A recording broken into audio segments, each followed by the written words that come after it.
Okay.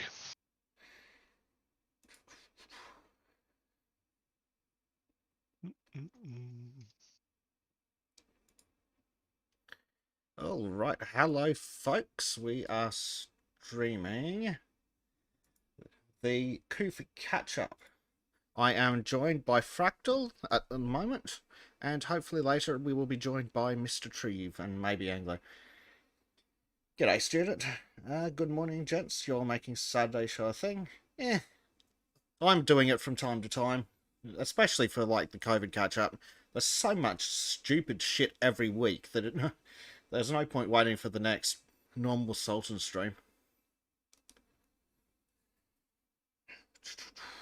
But so doesn't hurt to have a bit of a stream, have some fun.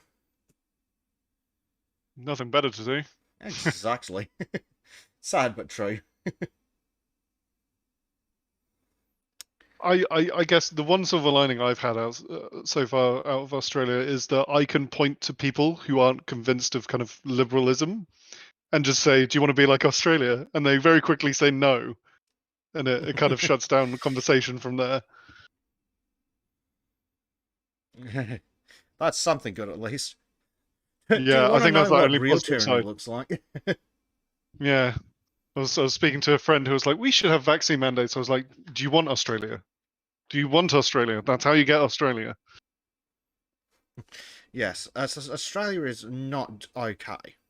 Which is good, because we've just had our National Mental Health of Virtue Signalling Day. Are you okay day? No, you cunts. No, we're not fucking okay. Are you sure? Everything seems great right now. Well, sure, if you're a totalitarian despot in the upper echelons of the bureaucracy, things are fine. I mean, yeah.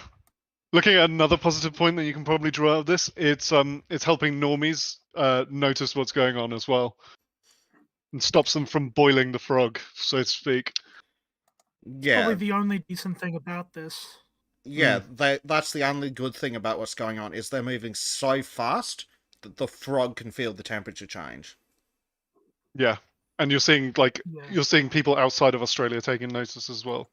So it's kind of helping the West a bit, rather than a slow decline into vaccine passports and ever encroaching kind of control. Now the control's coming on a bit too fast and everything's falling apart.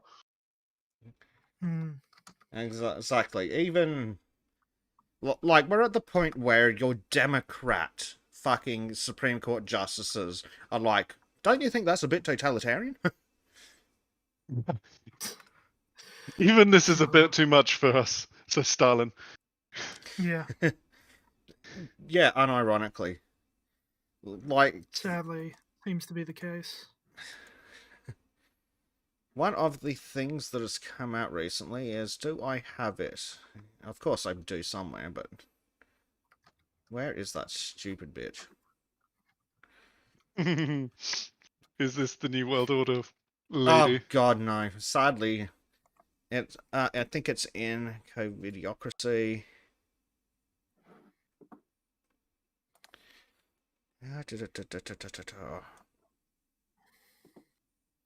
Yeah. Yes. There we go.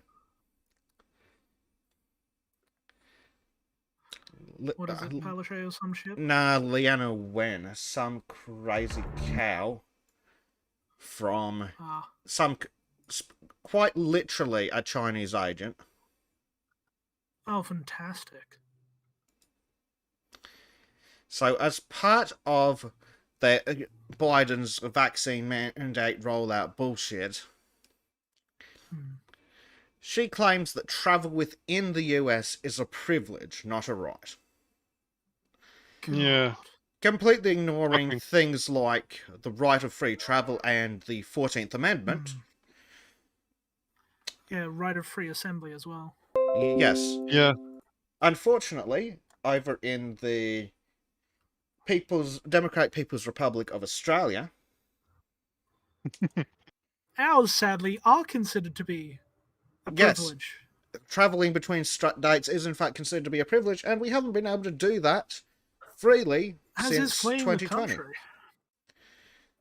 We that can't flee the country either, sadly. yes, and that is allegedly one of our human rights under the United Nations Declaration. Allegedly. Allegedly.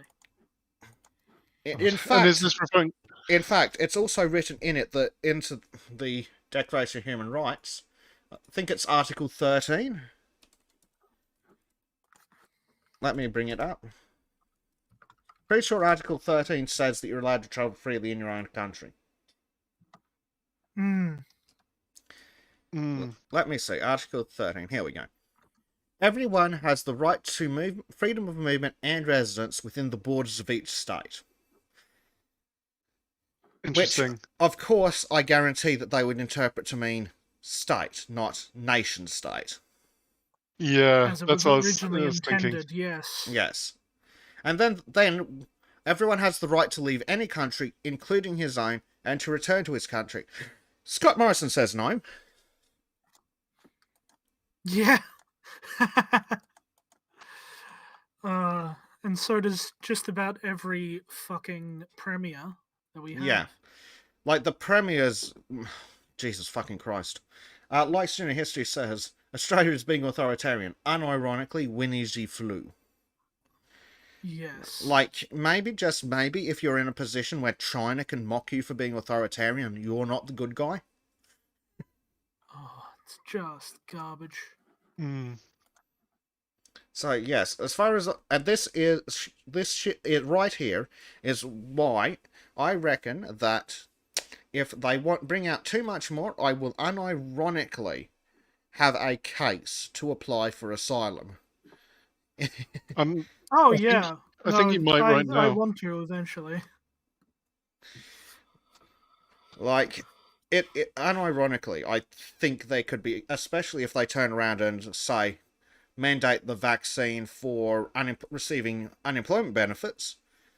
Be willing to bet that would be enough to fucking classify as enough being oppressed for your political views. Or refusal to take the vaccine being it's a medical choice rather than a political one, I'd say. Yeah. Yeah, but that hasn't slowed Australia down the slightest. No, but I think it's a stronger case for a human rights violation. True. Oh yeah. But either way, Australia doesn't care. Like, almost literally, I literally paraphrase the High Court of Australia. We know that they're violating your human rights, but since they did it on purpose, it's okay. Yep. That is what our High Court said. I'm not sure I follow the logic there. No, neither does anyone really, except clearly the High Court themselves. Is this a stuffed Hitler did nothing wrong? Because he knew what he was doing, so yeah. Well, what's the argument there? You can rationalize any position. Yeah, basically is the case. Yeah. Yep. Like, it's utterly astounding. Parliament took the fact that they were violating human rights into account when they made the law, so it's okay. No. I'm pretty sure that defeats the points of human rights. Can you argue this in court when you get caught stealing something? I knew it was stealing, but I knew, so it's fine. No, because we're not politicians. Yeah. That's how they get you.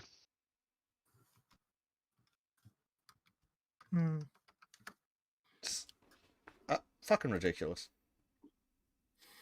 Well, that's life. Yeah. The simulation is getting worse. Memes are kind of starting to bear fruit. Oh yeah. Yeah. Who knows? We could see if Ricardo Bosey of the Australia One Party wants to try and roll in those human rights violations if he can, just against the Parliament proper. Yeah. Student of History says if we can just get enough authoritarians in office, we can just take your rights. Yes, Mm. but also Australia has literally never had rights. We do not have. We have got like the freedom of We have the political. right. Theoretically, we have the freedom of political expression and the right to pick our religion. That's it. We do have the right to a fair trial, but that Actually, is also not. interestingly, we do not have the right to a fair trial. It just so happens that under what the criminal code, we are given the privilege of a fair trial. No, it's in our constitution that we have the right to a fair trial. Yeah, Is but it? they'll just redefine. They'll It redefine the is. word fair. They will redefine the word fair, but technically we do have the right to a fair trial in our constitution. Mm. That is the one right that I found while crawling through that fucking document. Is it speedy as well, or is it just fair? No, it's just fair. Oh, good luck. You'll see it in 20 years then. Yeah, basically. After you've been imprisoned for most of your life, here's your trial. We find you guilty still, but that doesn't matter. Just the Count Dankler option. Oh, Yeah. we'll keep you in jail for like 20 years while we try your case and then fine you £800. Yeah. Pretty much. That like unironically, that's what they'd pull. Yeah.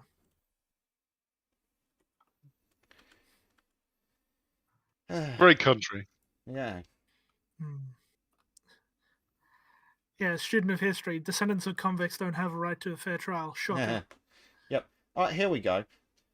From the... Well, I can bring it over. From the Australian Constitution. From the Parliament of Australia's website. Let's have a look-see. We have... The Constitution has no Bill of Rights. Oh. Literally. What's the point of it then? You have no rights. Yeah, some express It sets out protections, the however, governance. are given by the Constitution against da-da-da-da. Yeah. Section 51, acquisition of property must be on just terms, which means they can just take it as long as they reimburse you. Section 80, trial by jury is required in relation to some criminal offences. And Section 116, a right exists to exercise any religion. Oh, Section 117 prohibits the Parliament of a state from discriminating against non-residents of that state. Oh, look, every single state is in violation of the Constitution. Yep. Can you also then, on religious grounds, demand to be let outside? No. No. You Because- can make a fake religion, but still. Well, No. Reread it. What do we have the right to? To choose what religion you follow, right? Something. Yes. We don't have the right to practice it. Oh, shit. Oh, that's sneaky. Oh, that is very sneaky. yeah. Oh, God. What is Yeah, this no, it's worthless terrible. rag? What is this worthless piece of paper? Like, It sets out the method of governance within Australia. It doesn't actually set out anything fucking useful other than that. yeah, and not only does the Constitution have no Bill of Rights, we just straight up have no Bill of Rights.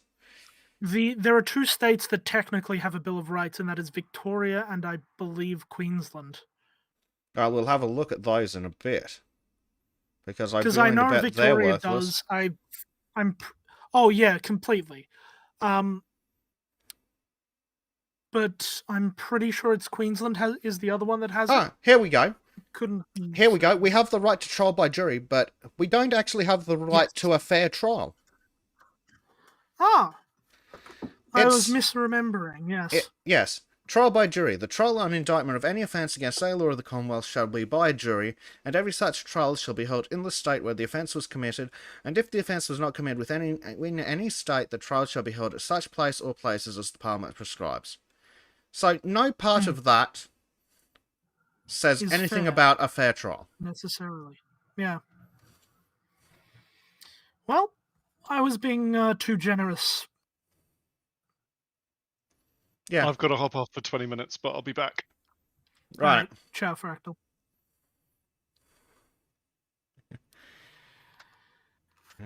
Yeah. It's But utterly also, astounding. the offences say it's only with Commonwealth offences. So if you're violating a law of the state, not the Commonwealth, then you don't have a right to trial by jury. Yep. Interesting. Yeah. It's almost as if it was specifically designed to not give the citizenry rights. Almost, yeah. Well, we are built on the English common law system, basically, but we don't have the history of bills such as the Magna Carta to actually go off of for our common law.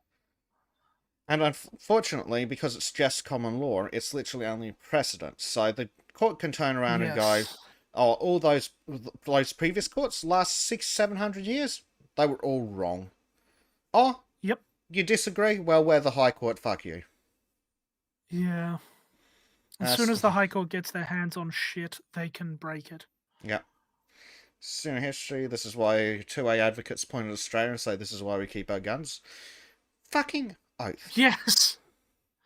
Yes, I wish I had guns. Closest thing I have is a fucking rubber band gun. That's all I can get, really. Be careful. Depending on an interpretation of the rules, that could be a firearm. Yes, except it's made of wood. No, it doesn't count. Crossbows are firearms. Yes, they are. That's true. It could be interpreted as a firearm. That is true. If anything that can propel a projectile and has a trigger is a firearm. Yes. Which is why you can go out and buy a bow, but not a crossbow. It's all in the trigger. Yep. Yep. Which means if you can set off a bullet inside of a barrel with a hammer, then you're fine. Yes, technically that is not a firearm. Yes. Yeah, Collier Noir always says, look at Australia and look at New Zealand. Exactly. Yeah. And as I said on yesterday's podcast, the police are there to protect you argument holds no fucking water. Cops were there watching the guy, and they couldn't fucking stop him from stabbing 7 people. Yeah. Student of History asks if there's no fire, how is it a firearm? Don't bring logic into this. Good question. You'd have to ask. All I have to say? Yes, good question. You'd have to ask someone stupid like a politician. Yeah.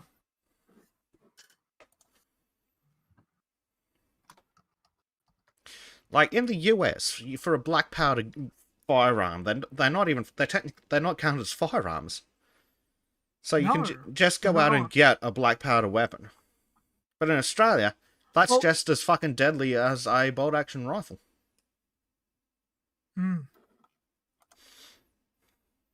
Yep. Yep. You know, a Nerf gun could technically be considered a firearm as well. Well, gel blasters are. Under that definition. So, yes. Yeah, gel blasters are. Nerf guns. Nerf guns are, by definition, a firearm. Yes. And by definition, I mean by stupid dumbass pulled out of an Australian politician's ass definition. Yes. Student of History says, a little confused, I figured fire was a key component. Well, yes, but you're applying logic to it. Us. Yes. But yes, a Nerf gun would literally be a firearm if the government wasn't making shitloads of money off taxing it, off the GST on them.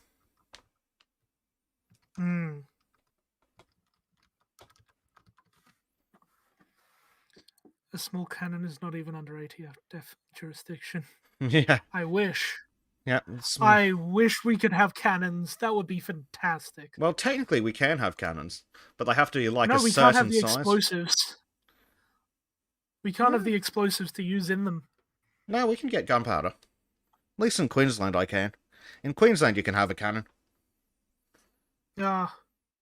Victoria, I don't think we can. Yeah, but at least down south you fuckers have hunting licenses. And can hunt on Crown land. Yes, that is true.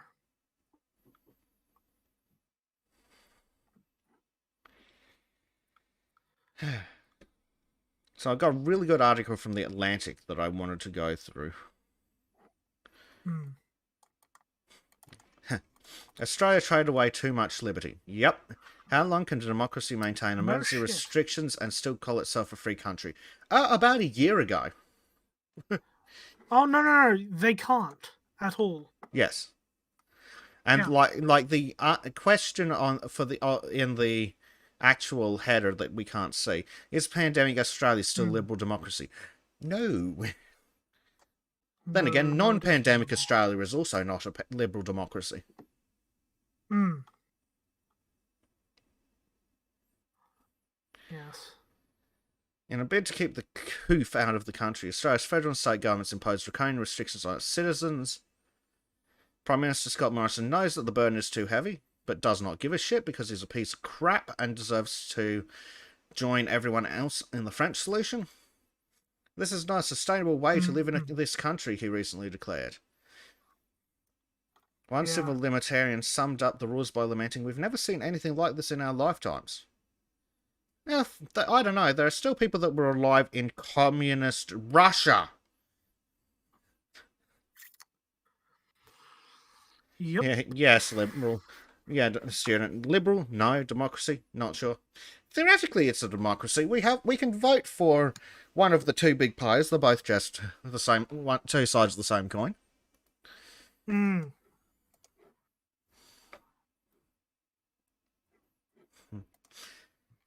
Up to now, one of our freest societies. There's the Victorian guidance on what is considered an imitation firearm. Yep, here we go. And you'll notice what the difference in definition is. Is it the orange tip? Not just the orange tip. Because even if it has an orange tip... Okay, so imitation firearms. It could be reasonably mistaken for an operable firearm. B, D, F, and G. Wait, what? The imitation ones are E and H. C, E, and H. Oh, and C, yes. C, E, and H. The rest of them, sadly, do not. I believe. Oh no, 5 of them technically do. So. Yep. All these imitation firearms at a stretch. Yeah, G and A at a stretch. Yeah. Here we go. I do know that some would. Yep. So, despite the fact that I could totally get a revolver in green and orange like that with fuck all effort, I'm sure. Yes. Yes, there we go. Basically, it cannot look like a firearm. A real firearm. Yeah. That's literally all it is. And of course, this is not decided by anything reasonable. It is the police officer's opinion. And then you have to prove also, in court that it is legal. Also, do you want to know what the definition of a firearm is? A firearm is a device that has the appearance of a firearm and has the potential to fire an object by the expansion of gases produced in the device by the ignition of strongly combustible materials, compressed air, or other gases, whether stored in the device in pressurized containers or produced by mechanical means. You can't use the word in the definition of the word, you fucking idiots. Not only that, but also that technically includes Nerf guns. Well, they don't use gas repel. They use... No, but they use spring, which makes compressed air. Yeah, that is compressed air produced by mechanical means. Yep. Yeah, I suppose, yeah. The only bit that it doesn't fit the definition of is has the appearance of a firearm. Yep. Utterly which is insane. why they needed to use it, I'm guessing. Yeah, oh yeah, utterly. Oh, examples of imitation firearms, they say. The one in the top left. I fucking had one that looked exactly like that. It was black as a kid. Mm, Yeah, yes, student. A firearm is an object with the appearance of a firearm. yes. Because reasons. There are essentially two types of firearms. Handguns, firearms that do not exceed 65 centimeters from the butt to the muzzle, are easily concealable and can be fired from one hand, hence the term handgun. And long arms, firearms that are not handguns. Which technically includes cannons. Yeah.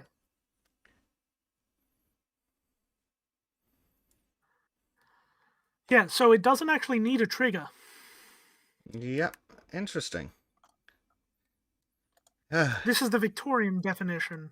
It varies state to state because firearm legislation is state-based. And utterly retarded everywhere. Yes. Yeah. So, Paintball markers, thankfully, are considered separate from any other category. But we can't have BB guns. BB guns are considered firearms. But you also do need to be licensed to have a paintball gun. You do. You do. Because reasons? Oh, that's right. They can be used for fun. Yeah. And not just BB guns, which I could see an argument for actually being a gun. Fucking airsoft is illegal in every state and territory. No. It is illegal in all but one. And in that one, it is heavily restricted, and you can't have the realistic ones. And I'm pretty sure that is New South Wales. Yeah. Like, fuck me dead. How badly do you have to fuck up for England's firearms laws to make more sense? Yeah. Yeah. Okay, so, back to my article from The Atlantic. Up to now, one of Earth's freest societies, debatable, but at least it was comfortable living in our tyrannical shithole? Was it? No. It definitely wasn't for me. I mean, relative to other countries around the world, I think relative to other like first world countries, Australia's a bit of a... Well, relative Well, my wife... Relative to other despotic communist regimes, Australia was pretty good. Yes. Whereas compared to first world countries, like, it's a bit off. Because my wife's from South Africa, and she would tell me, like, oh, there's just things, you know, like, don't cross the street at night, don't stop at traffic lights or you'll die. All these kind of little rules that you have. And I've always seen Australia as that, but with wildlife. No, we're never really like that, though. Wildlife doesn't come near the city in most cases. Well, that's it. The wildlife will fuck you up if you go fuck with it. If you fuck with them, yeah. Yes. There's no real problems that we have, except people being absolutely stupid. That's a pretty big problem. Boy, do Australians love being absolutely stupid. Oh yeah, nothing makes the average Australian happier than being a dumb fuck. Oh yes, I can agree with this. Hey, shoe spiders are very easily dealt with. Student of history. Yes, you turn the shoe upside down and you thwack it a few times. And you whack it. If it's not come out, it's probably dead. In which case, you put the thing on and you've squashed it. Yes, and then you squeal like a little girl, jump through the ceiling, and spend the rest of the day with a heart rate over in like 130. New idea. Microwavable That's only shoes. if you're a pussy. Shoes that you can put in the microwave. Boom. We have sorted. those. Yeah, they're done. They're called shoes. Radioactive it's just whether or not the shoe is destroyed. Shoes that survive the microwave, I mean. And then you can nuke it every morning. We don't need to. We just don't keep our shoes outside. Well, student of history, just saying I'm nervous about your critters and you're nervous about mine. Look. What critters are we nervous about? We would take every single problem animal you guys have in a fucking heartbeat if we could live free. Is this an American? Yeah, I think so. I'm pretty sure student's American. What critters do they have? I don't know. Fucking black Crocodiles? bears, mountain Sorry, lions. not crocodiles. Alligators. Oh, mountain I lions, love bears. bears. Bears are awesome. Yep. Bears are great. I mean, there's So a much cooler lot than most bigger. mouse stuff. Those are a lot bigger than yours. Oh yeah, no, but that doesn't matter. No. They're I'm cool. saying I'd prefer that because then you can see. Oh them. yeah, you can see identify them. they are a Yes. threat. Yeah. Moose are cool. Moose are impressive, and coyotes, we almost have them anyway. We've just got dingoes and wild dogs instead. Yeah, which are similar, not quite the same. I think they're more aggressive than coyotes. Yeah, No, I think so. It I depends think how they're close about they on are. par. Yeah, Are dingoes scavengers or are they predators? both. Both. Okay. Well, like all Yeah. good They'll dogs, eat both. carrion, but they'll also hunt. Yeah.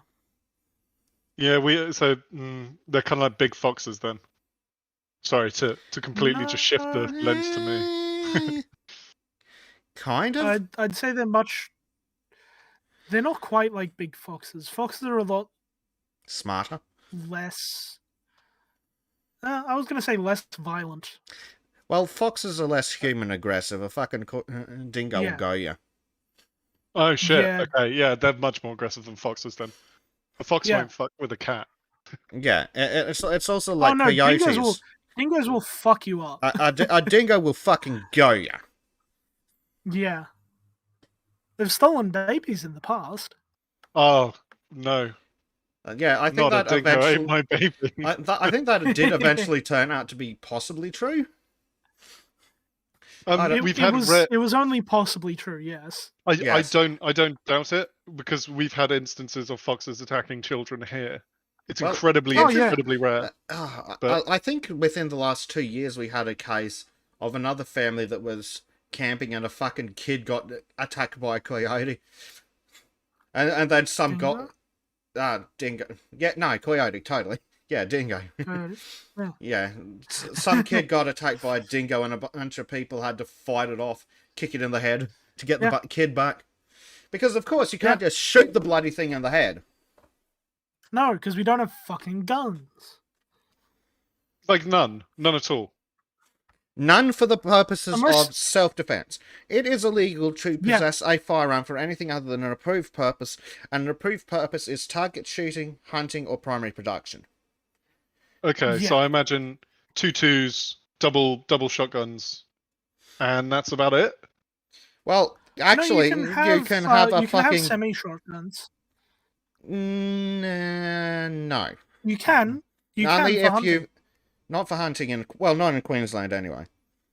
You can only have a semi-shotgun if you are a target shooter with a disability that prevents them from using a regular shotgun.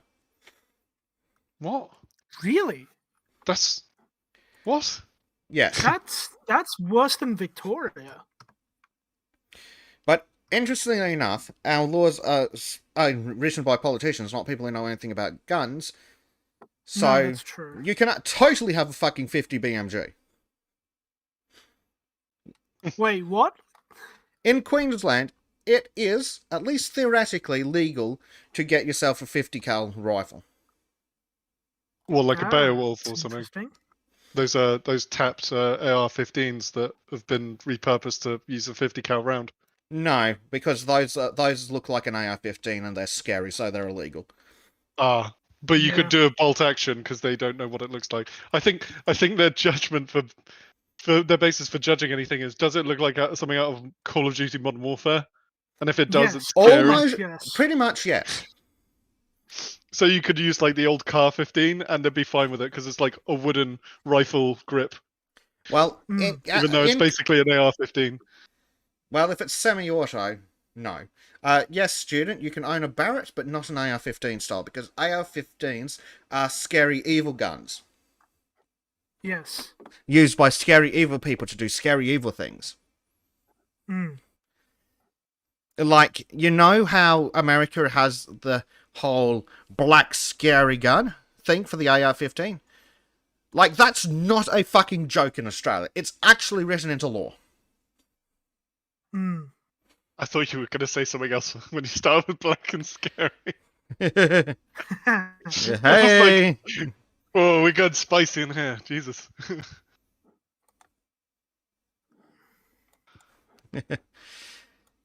Yeah, the Commonwealth countries' attitude to guns has been, quite frankly, atrocious since the Americans decided to leave our little experiment.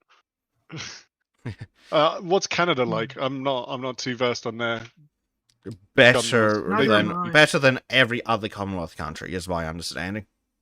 I believe so, yeah. surprised. Because I believe theoretically they're not allowed to possess firearms for self-defense, but because you can just go fuck off and have whatever you fucking feel like for hunting, it's kind of more of a... I totally didn't have this on me for self-defense when I shot the guy that broke into my house 14 times in the face.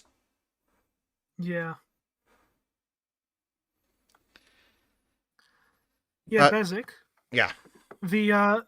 The reasons that you can have a Category C license, which is what includes semi-auto shotguns in Victoria, is professional hunter, primary production tranquilizer, because tranquilizers are apparently Category C as well. Clay target, Victorian Field and Game or Field and Game Federation of Australia Incorporated for clay shooting. So you have to be part of a club. Medical reason for clay target. So possession on behalf of a junior license holder for clay target shooting. Okay. Or an officially prescribed reason. So you can't have it for recreational hunting? No. No. Jesus. For those, you can only have Category A and B long arms, which is... basically your standard guns, over and... rimfire rifles, not semi-automatic. Shotguns, not semi-automatic pump action or lever action. Any combination of a shotgun and rimfire rifle and muzzle-loading shotguns. Well, that's interesting because up in Queensland, it is legal to have and use, for hunting, a lever-action shotgun, but you cannot have a pump-action shotgun. Yeah, we can't have either. Yeah. Because reasons. But because reasons. Up in Queensland, they're so fucking stupid that they think that lever actions are less dangerous than pump actions. Like, anyone who's ever used a fucking gun knows that they're pretty much as fast as each other, and if anything, there might be a slight advantage on target acquisition on the lever action. Yeah. Oh, yeah. I mean, it's all about controlling fire rate, right?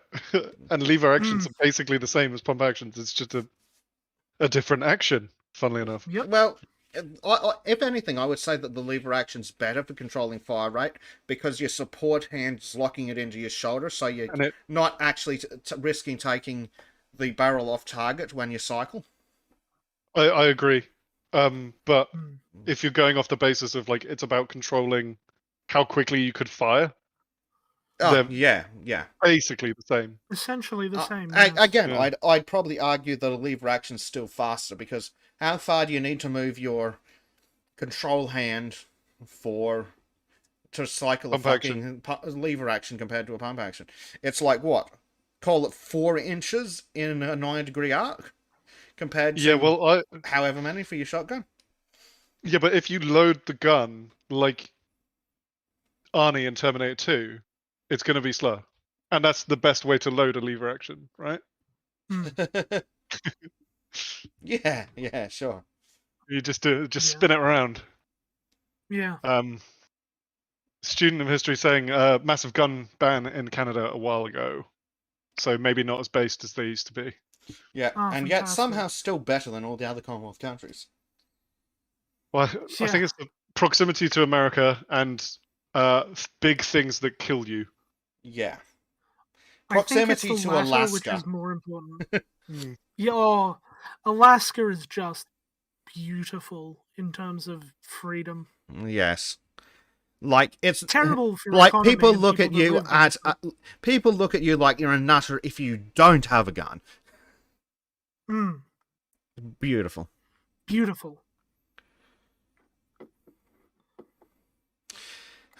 Anyway, but my article from the Atlantic. Up to now, one of us three societies Australia's become a hermit continent. Again, whether we were free, debatable. Very. How long can a country maintain emergency restrictions on our citizens' lives while still calling itself a liberal democracy? I believe we said never. Never. Before, yeah. Just to I think under very extreme circumstances, like super, super extreme, and we're talking like total war form of situation. But other than that, yeah, agree. Yes. Never. But even in Great Britain in the war, it wasn't mandatory everything. It was, hey, if you don't, you're probably going to be bombed. I Yes. mean, there's truth to that, but then there's also not. So, like, for example, blackouts, rationing is another one. Freedom of press, like there is. Yeah. And then also you could argue right to assembly because of curfews, but you can see these are small sacrifices that are needed to be made. Yes, in the a difference extreme is though, situation. Yes. They're nowhere near on the curfews scale in that England this was. were actually had a justifiable and scientifically provable impact on the death rate. Agreed. Yeah, agreed. Like, because if your lights were on and you were outside, you were likely to get a bomb dropped on you. And everyone else, and it's smaller And everyone in the sacrifices area, yes. for a greater like problem. Yes. Whereas this is just complete ridiculousness. This is complete totalitarian tyranny for the smallest of issues. Yes, like there isn't like lockdowns are bullshit to start with, but a curfew for a fucking virus? If your lockdown fucking works, you don't need a curfew. And you can't expect me to believe that the virus is only active at night. Yeah, and then also with the vaccination rates rising, if the vaccine works, why are there the lockdowns? If the vaccine works, why are there mandates? And if the masks work, why are there vaccines? Like the whole, there's so many layers of things that are meant to have worked, but apparently none of them do. Yeah. Well, I've actually got a really good article on masks coming up, which is it's beautiful. It's absolutely lovely. I believe I know the one you're talking about. The one from The Guardian from 18 years ago? Wait, what? Yeah, we'll get I'm actually surprised. I'm actually surprised that places like The Guardian and BBC don't go back and delete their old articles from before they went completely mental. Like, fuck that, and they're not smart enough to do that. Yeah. Well, you know what the sad thing is? The Guardian's actually been pretty fucking based about Australia. Like, some of the best reporting about the Australian situation I've seen coming from the fucking Guardian of all places. Yeah. Well, it's Commonwealth reporting, Commonwealth country reporting. Yeah, I'm trying to think. Other than Sky News Australia. Yeah. Yeah. Other than Sky News. I think it's because the Guardian always loved to take the side of the oppressed, and it's very clear who the oppressed is here. Yes. Yeah. And not to mention, there's no political points in it for them to lie about it. Plus, also, they see Australia as basically conservative island, so they don't like the establishment there. Yeah. I'll take it. Yeah, I mean, you take any allies you can get. Yeah. Yeah. So, before 2020... I mean, I don't like the government in Australia, but it's not because of the lack of conservatism. Yeah. No, I don't know what the fuck they're conserving, but it's nothing good. They pretend they're conservatives. No. Yes. They try to, at least.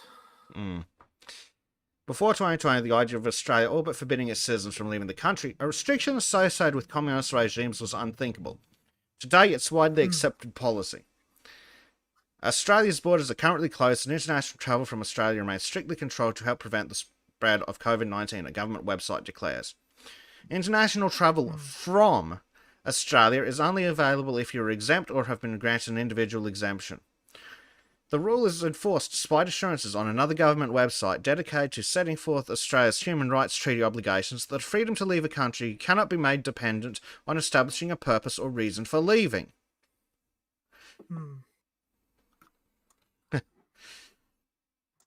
Like, that's what we covered earlier.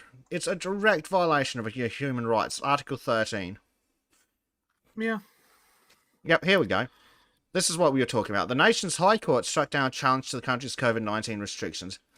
It may be accepted that the travel restrictions are harsh. It may also be accepted that they intrude upon individual rights, it ruled. But Parliament was aware of that.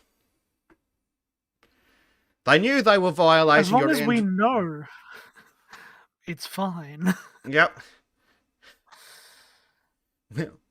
Parliament as knew long as we did this maliciously, we're allowed to do it. Yep, Parliament was aware that it was intruded upon individual rights, so it's okay. Malician is legal, but idiocy is not. Yes. Which is odd. Yes. And until last month, Australians who were residents of foreign countries were exempt from the rule so they could return to their residence. But the government tightened up the restrictions further, trapping many of them in the country too. Like, even if you were stupid enough to accept the caps on incoming people, how the fuck do you justify not letting people leave?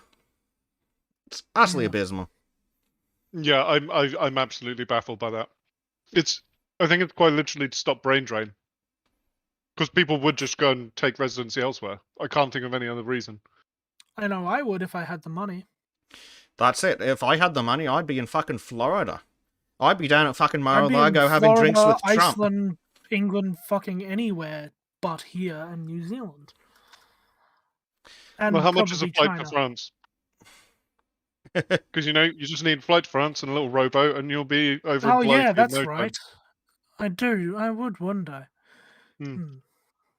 Well, sadly, if someone tries to thing is, we won't be allowed to take the flight to France. Yeah, we wouldn't.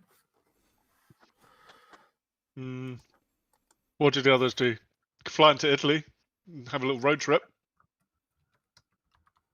True, but again, not allowed to leave the country. Oh yeah, sorry. This is if you were allowed to leave Australia. Ah, yes. If your human rights were being violated. Well, if our human rights weren't being violated, we wouldn't need to fucking leave.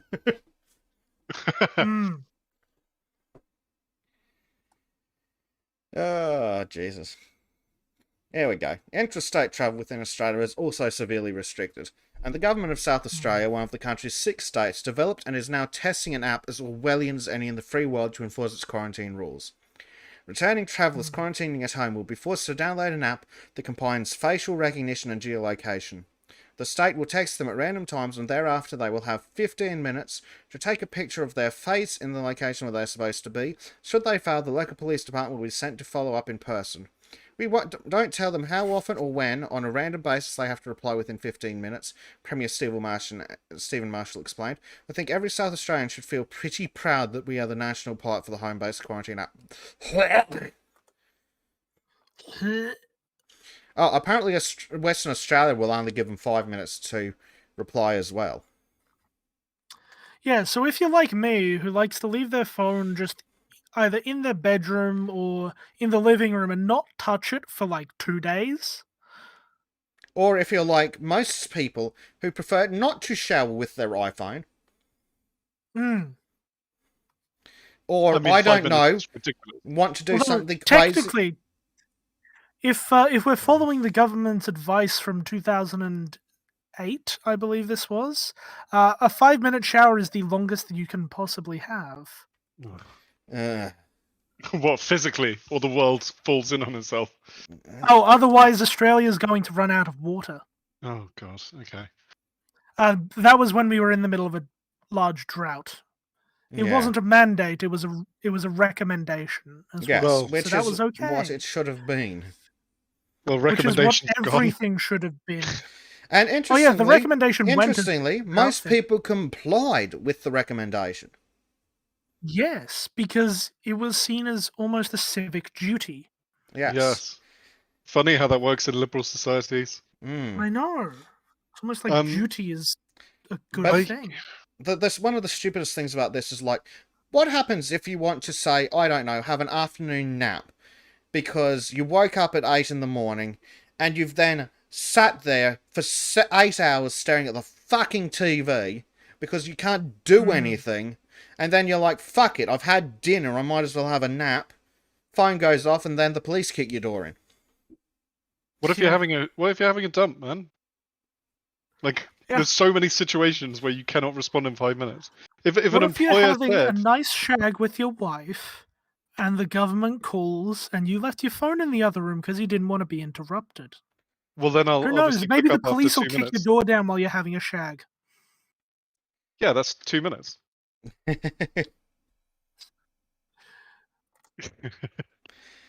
I'm I mean, trying to remember what the average for Australia was, and it was I'm pretty sure it was longer than the average around the world. Steady on. But if an employer was doing this and said you have to reply to an email within 5 minutes or we're firing you, like this is like that's insane. I don't see how this is any different. Yes, it's a million times worse. Like, in fact, because you can get incarcerated and lose your rights. And theoretically, if you're employed, they are paying you to be at a specific place at a specific time. And even then, they'd probably still be like... You have a duty and obligation to uphold your end of the bargain. If you're a citizen, does the government have the right to all of your time throughout the entire day? I don't think so. Well, don't ask an Australian politician. They'll tell you that the unemployed on job seekers should go out to the farms and work for 5 cents an hour. I mean, this has to be from the former slave colony, penal colony thinking, because I can't see any British ideals in this. This is more like French ideals, where the state tells you what you can do. I'm reasonably sure the prisoners had more freedom. They did. In fact, the prisoners inside prisons have more freedom than that. Like, because you know that inside prisons you don't have to wear a mask if you're a prisoner, but you do if you're a jailer. Oh yeah, because that's what we fucking need. The faceless boot of the government. Yes.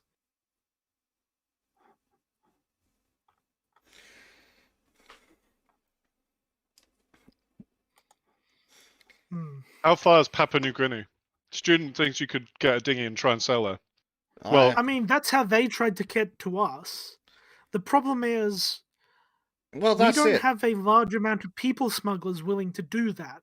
Well, we just Papua New Guinea, on the other hand, has an economy based on it. Well, they had. Is that going to be the next big thing? The people smuggling people out from Australia. Out from Australia to Papua New Guinea. Yeah. Shoot your shot. Yes, I would like to. However, I am not situated in Darwin. Yes, it's a bit far away. Unfortunately, I also don't have an income stream that would be of any use in Papua New Guinea. Yes, neither do I. Although, I could try and become a bartender over there. I mean... I don't know if I'd speak any local languages. You don't really need to. Unless you're a premier mixologist, I think you can get by with pointing. Probably. Bartender is such a universal job, apart from in the Middle East. Yeah. Well, yeah. And apparently in Australia now, too. Because I haven't been able to work for the past quite a few weeks. Yeah. Because civil liberties have been curtailed in the name of safety. Victoria announced a curfew and suspended its parliament for key parts of the pandemic. To put this in context, federal and state parliaments sat during both World Wars and the Spanish flu, and curfews have never been imposed, the scholar John Dee observed in an article for the Brookings Institution. In responding to a question about whether he had gone too far with respect to imposing a curfew, avoiding the question of why a curfew was needed when no other state had one, Victorian Premier Dan Andrews, dictator Dan, replied, "It is not about human rights, it is about human life." Do as you're told, sir. Do as you're told. Thank you, Danny boy. I love how he made it sound like it was a resource in like a Civ game, where you have like Oh or yeah, a 4X it game, is to him though. It is That's to the him. problem. We which is can't. just We can't does it have the all. serfs being free to think and travel. They might get all uppity. Who knows? They might just want some fucking rights, want some liberty, want to go outside. Oh, God forbid you want to go outside. God forbid you want to step a foot into the fucking sunshine. God to get your forbid daily vitamin you D. want to take your kids to the local park because you can't go anywhere or do anything else, and you want to get them outside because you live in a fucking shitty apartment, because you don't have a job, because the entire economy has been shit for decades. God forbid. But neckbeards love being inside, guys. And if you want vitamin D, just go on OnlyFans. Get all your vitamin D there. I'll give it a month, and our internet providers will have to block OnlyFans. Oh, they'll block everything. Like this is the thing. You're on the kind of the progressive march through your rights, and until something blocks them, they're gonna keep going. It's not so much the progressive march; it's the progressive fucking blitzkrieg on our rights. Yes. As I have said previously, we need the 3 Ds. Defenestrate Dictator Dan. Yes. Student of history says when middle-aged serfs had more freedom than you because they could go outside and work the fields. Well, middle-aged serfs could also theoretically leave the land. They could get married. They could associate freely. They could go to the pissing pub.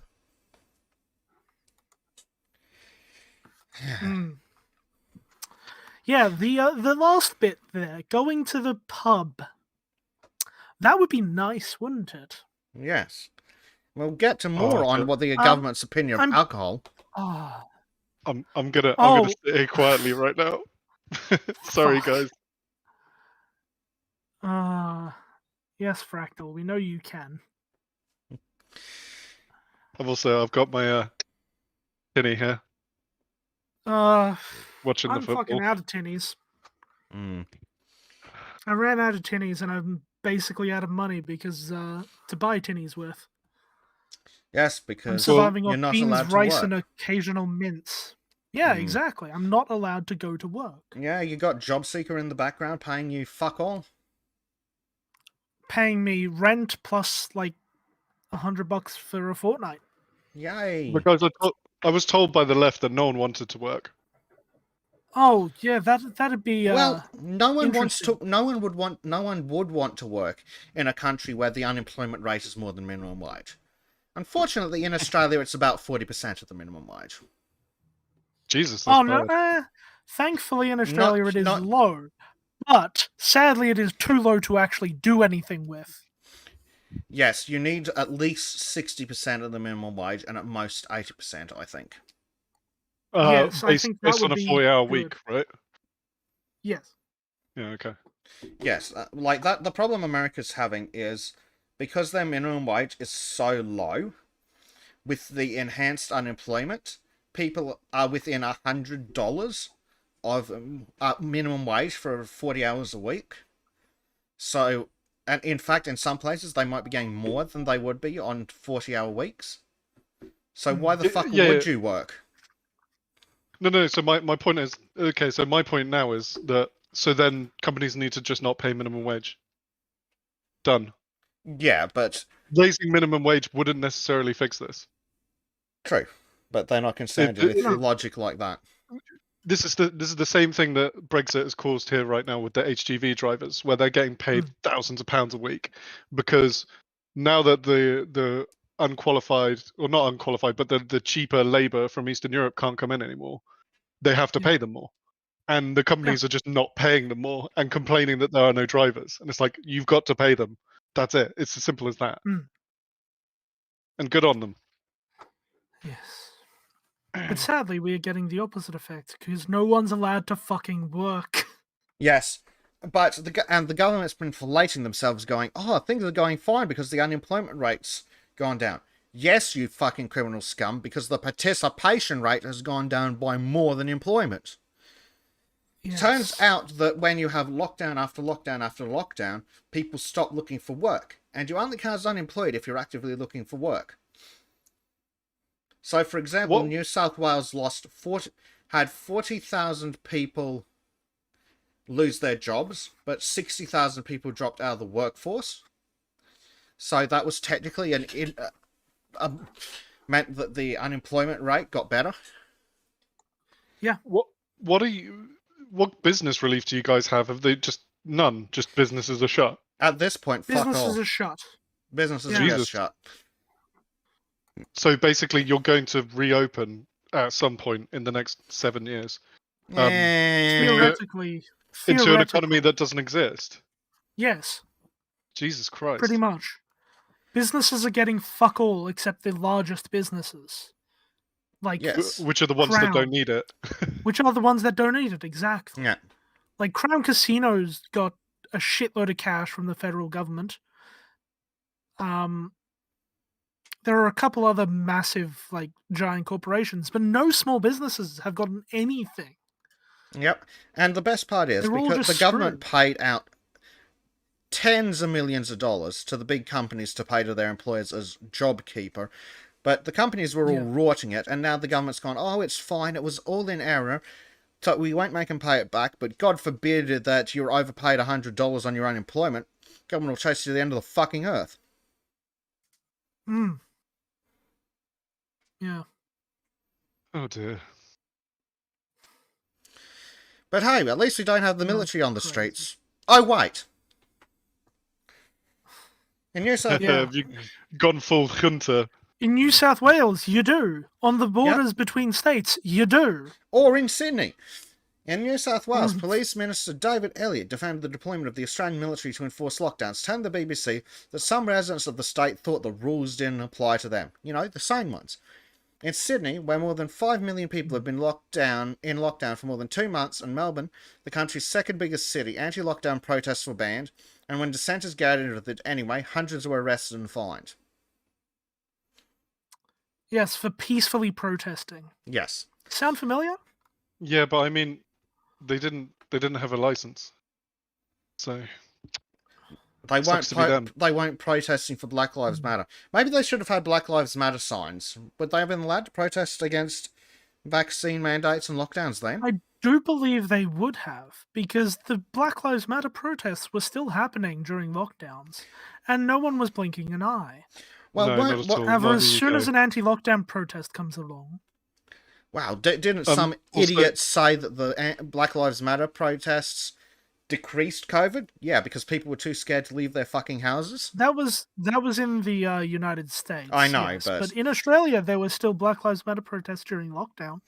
Yes, in Melbourne there were.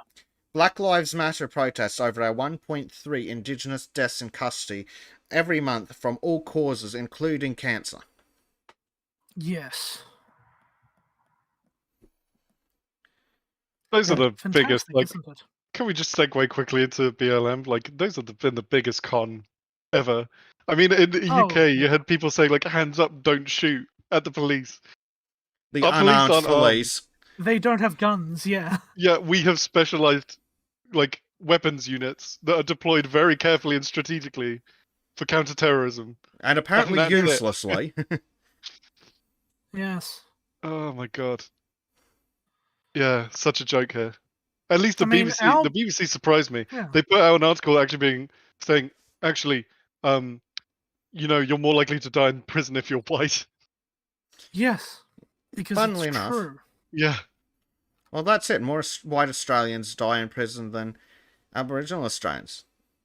The problem is, they're all looking at the population and going, Aboriginals die in prison disproportionately to their percentage of the population.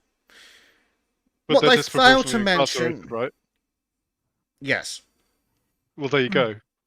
Shh, that's racist. Yes. I'm at the point now where people call me racist, I'm just like, thanks. Well, that's It's it. Like, at this point, if someone calls someone a bigot, it's like, oh, who did you call the bigot? I want to go over and talk to them. They sound interesting.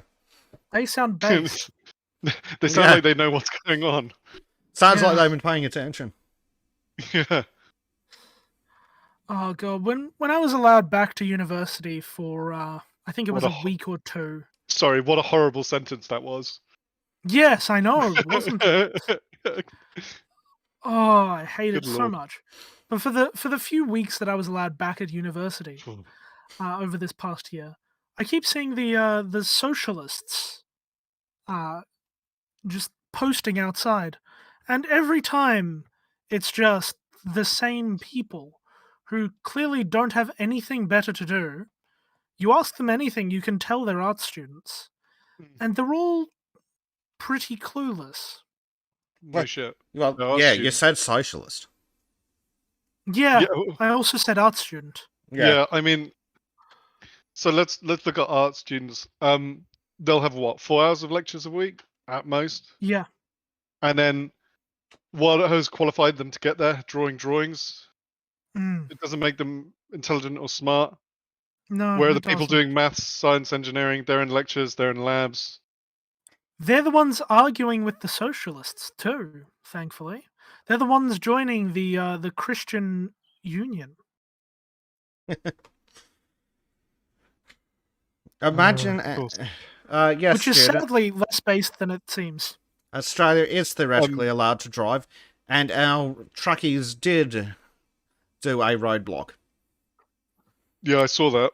Very responsible. But it was very polite well. and very Yep, responsible. it was. They only held up traffic for a little while, which means that it didn't actually do anything.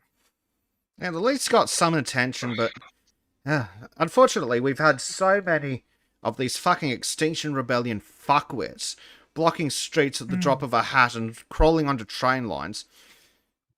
Like, We're kind of used to it. well, no, blocking streets only achieves pissing people off. It's no benefit to your Yeah. political aims. The only difference with our little trucky protest was the people were polite, and so it wasn't so much pissing people off as it was just alerting a Inconveniencing few them a more, bit. like But that's inconveniencing exactly what maybe you want 2 to more do. people.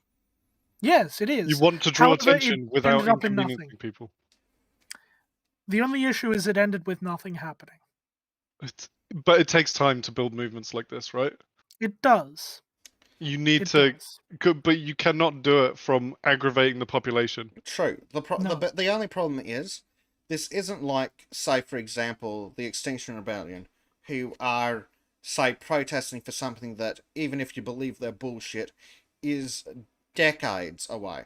No, we're dealing with something where the complete erosion of human rights could be here by Christmas.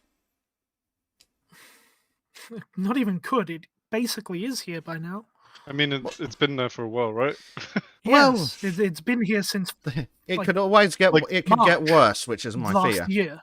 Mm. I mean, everything can It always could get get worse. worse, Though. yeah. It's just what is acceptable for a first world country with liberal values. I say that with Theoretically. heavy sarcasm. Oh yes. I mean, it's already past unacceptable. It's just It passed Past unacceptable in unacceptable April in last March year. last year. yeah, exactly. Like you're well past acceptable. Yeah. Yeah, it's disgraceful. Yeah. And even in the Atlantic, which is a damn good article, they're like, Australia's undoubtedly a democracy. No, there's been no evidence Not of anymore. that. Also, our elections need to be better audited. They're pretty badly audited at the moment. They do need to be better audited, but unironically, Even so, they are it's not miles really a good ahead. democracy. Like, the only... In fact, I have a lot of faith in our election system. Unfortunately, because, like, I've worked for the Electoral Commission doing it, and the amount of scrutiny, the amount of tracking, the layers and layers of stuff going into It's keeping them secure. fantastic. It's beautiful. Yeah. Only problem is, no matter who you vote for, you're getting a fuckwit. Yeah, well, Yes. that's the problem, right? You guys have one of the best systems in the world, I think, along with Norway and probably Switzerland. I want to say, but It doesn't change who you're voting for. No, but they're also a lot of states are working to subvert that as well by introducing online or app-based alternatives to voting in Yes. person, Which As and someone who's those are absolutely atrocious. as someone who's like a web programmer, no, do not do it. As It's someone so who's easy studying to break computer in. network engineering, specifically in Yeah. security, fucking don't. as someone who's heard of the concept of the fucking internet, no. Exactly. Like, I like my audits, I like my paper trails. Like, I if do you're at too. an election centre, there are 5 fucking people watching the ballot box. Yes. Like, it's beautiful. Like, we have the quite such a possibly the lovely most system. secure elections in the world. Unfortunately, everyone votes for Labour or Liberal, and they're all fucking scum. Mm. Absolute fucking cunts. Oh yeah. I love how globally it seems the Liberal parties are shit. Anyone with liberal in the name just seems to be terrible. Yes. Well. Yep. Funnily enough, anyone with Democrat in the name seems to be terrible as well. Oh yeah. And if you're Can I introduce you to our Liberal Democrats?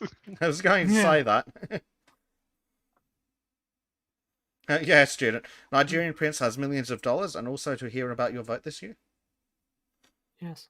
I hope if any country does put in proper internet-based voting, I hope it gets hijacked by trolls. Yes. And that's like how they learn, rather than something really bad happening. Yes. Like, there is no possible way you could do online, in inverted commas, voting without actually having a totalitarian state to start with.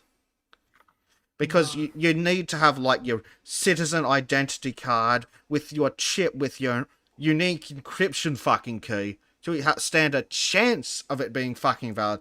And even then, you're violating the second rule of elections. Anonymous. It is... Yes. You cannot have a completely traceable and anonymous online system. No. And verifiable. Yeah. Where you validated the voter's identity beforehand. Mm. Like, it's just... Oh dear. No, it's absolutely ridiculous. Yeah.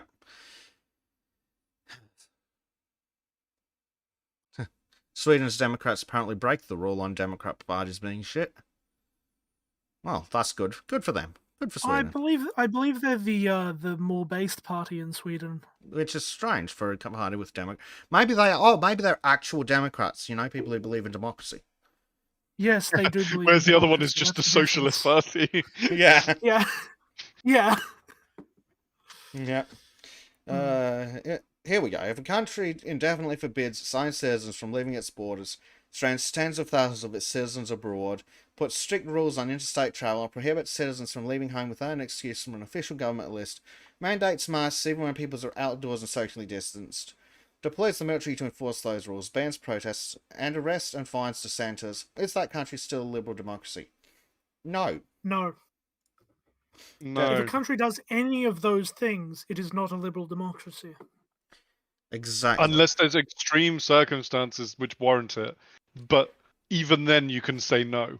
Well, that's and it. There's nothing that warrants this. There's nothing that warrants this. Like, in a circumstance extreme enough to justify this kind of bullshit, you wouldn't need to do it anyway because the people would just comply for their own fucking good. Yeah, because you would give them the rational arguments, and even if they don't listen to it, the majority will. Yeah. Like, it's that simple. If it's a good idea, the majority will go along with it generally. On the most part, yes. But that doesn't mean you can turn around and force people to do things. No. Yeah. Which they seem to think does rationalize it. It's like, no. It's rubbish. It really is. But no, student of history just sent a link. The Swedish Democrats Wikipedia article Nationalist and right-wing populist. Oh, so they're good boys. Yeah, based. Good boys. Tverec Demokraterne. Right-wing populist party. Nationalist. Oh my lord. National conservative, anti-immigration, Eurosceptic, far right. Fuck Based. me. Oh, nice. Based. All our Based. favourites. Based. Yeah, like, this is delicious. We like Yeah. these things. You know how Oh, yes. moderate they are actually going to be, though. Yeah. Oh yeah. And yet they'd Especially still be an after you hear improvement. the next paragraph. Did you see the next paragraph? The party originally had its roots in Swedish fascism and white nationalism. Oof. It's like, really? No, I'm not going to say that. No. Sadly, I cannot No, read Swedish. Not based. That's not based. However, I'm guessing these are completely incorrect claims. Student Okay, says, well, apparently it used to be a little bit Nazi-ish, but bailed the fuck out on that. Yeah. Oh, good. Well, the example I was going to use is like, well, look at the Democrats. They used to be pro-slavery, and now they're woke as fuck. Yeah, but aren't Yeah. they, the Well, Democrats they're are still basically pro-slavery in the other pro-slavery. way. Like, Kamala was an actual Yeah. slave owner. When she was putting black men in prison and not letting them out so they could work harder for her. Yeah. Yeah. Don't know how that got covered up. Well, I do, but it just didn't get covered. that's what I mean. Like, they just don't talk about it, and therefore it doesn't exist anymore. Yep.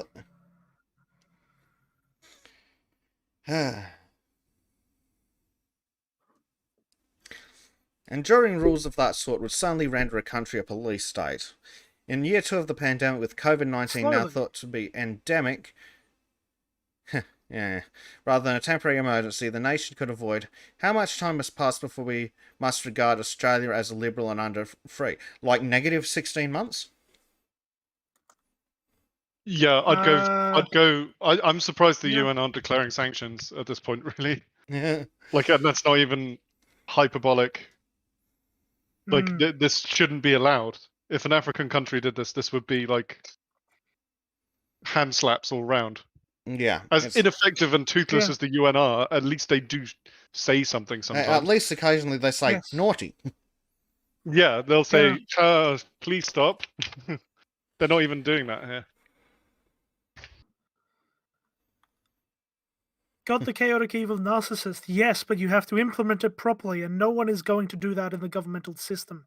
They don't know a single thing about technology, considering how they fucked up our, not this last census that's happening, but the one before. Yeah, can't even run a fucking census. The one that's happening now, the one that's happening now seems to be moderately okay in terms of not completely breaking on day one. Well, like the last one did. I love our current census because apparently the Rainbow Alphabet Brigade were pissed off, so it must be great. Oh yeah, that was just because there's only the male and female in the sex category. Yes, it's almost as if they do. No. There's male female intersex, I believe. Oh, so the only thing's proven to actually exist. Yes. You guys are such bigots. I know, right? And that's in the sex category, not even their theoretical gender crap. Yeah. See, I got to write in mine, so I'm now Grand Magus, and I am super straight. Oh, brilliant! Are you an oppressed Jedi from Kekistan? No. I'm just your traditional magus. Arcane, sorcery, that kind of deal. Oh, I see. Yes, Grand Magus of the KKK. All right, it's been great, guys. I've got to drop off because my kids are back. Right, everyone. See you later. See you around.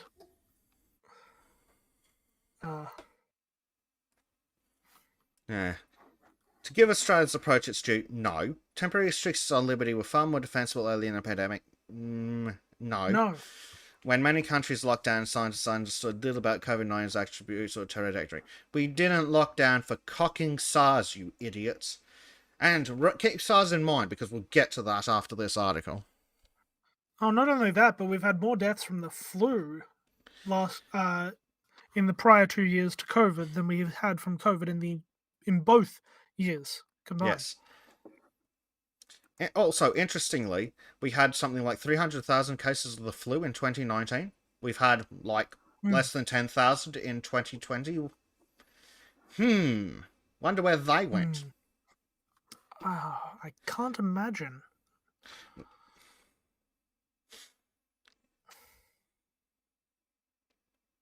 Australian leaders hope to flatten the curve of infection in an effort to prevent overcrowded hospitals and degraded care. Yeah, our hospitals were Even though that overcrowded was and nowhere shit to near start happening. with. No, but our hospitals were overcrowded and shit to start with. And the high death rates... Oh yeah, I know. Once, like, in between the pandemics, I had to go to the emergency room for a digestion issue, i.e., blood coming out where it shouldn't. And yeah, I spent about what was it, 5 hours sitting in the emergency room waiting. Well, there was a big story in one of the like... coldest days of the year where there was no heating because the heating had broke, and the blankets were being rationed out because they had to steal them from the ambulances as well. Yeah. It was a fantastic Without night. being too specific to location, my local hospital had a guy who was in there for 8 hours and then died on the emergency room floor in the waiting area. I'm sadly unsurprised. Yeah. But no. Flatten the curve. Yes. The country is also baying that within a time period short enough that the restrictions could be sustained, scientists would develop a vaccine that protected against morbidity and mortality. Well, we're still waiting. I just want to quickly Emperor DMB. Flatten the curve sounds like it could be a euphemism for gender ideologues getting doctors to ruin tomboys. Yes, it does, doesn't it? Emperor DMB is our good friend Second Blake. Makes sense. Yes. Good boy, Second. Yes. As it turned out, the bet paid off. Had it behaved rationally and adequately valued liberty, a rich nation like Australia would have spent lavishly before knowing which vaccines would turn out to be most effective to secure an adequate supply of many options for its people. It could afford to eat the cost of... Well... Or would we wait till we know that it's actually effective before buying it? Well, rationally and rationally on the information that they were given. So if the information they were given was that it was safe and effective, then yes, the rational step would have been to get as many of everything. Unfortunately, but the way they're framing it doesn't seem quite right to me. That's the only thing. Because we still don't know. Like, apparently they're only 40% effective after 6 months, says Israel. So, what's the fucking point? Who knows? Maybe we'll have monthly boosters and twice daily pills. Well, the question is, do you want myocarditis, blood clots, or metallic contaminants? Yeah, I believe you sent this, Bezek, but the Telegraph article, teenage boys more at risk from vaccines than COVID. Which makes sense. I did. But why are they... But why have they increased the vaccination availability to 11-year-olds and over? Because they're idiots who have to justify their expenditure. Imagine. Yeah, teenage boy. Imagine putting everyone through this. Yep. Just to potentially protect a few. Yep, 9th of September 2021 from the Telegraph. Teenage boys more at risk from vaccines than COVID. Young males are 6 times more likely to suffer from heart problems after being jabbed than be hospitalised from coronavirus, study says. As the government starts rolling out jabs for school children. Oh, well, we're going to have that article next.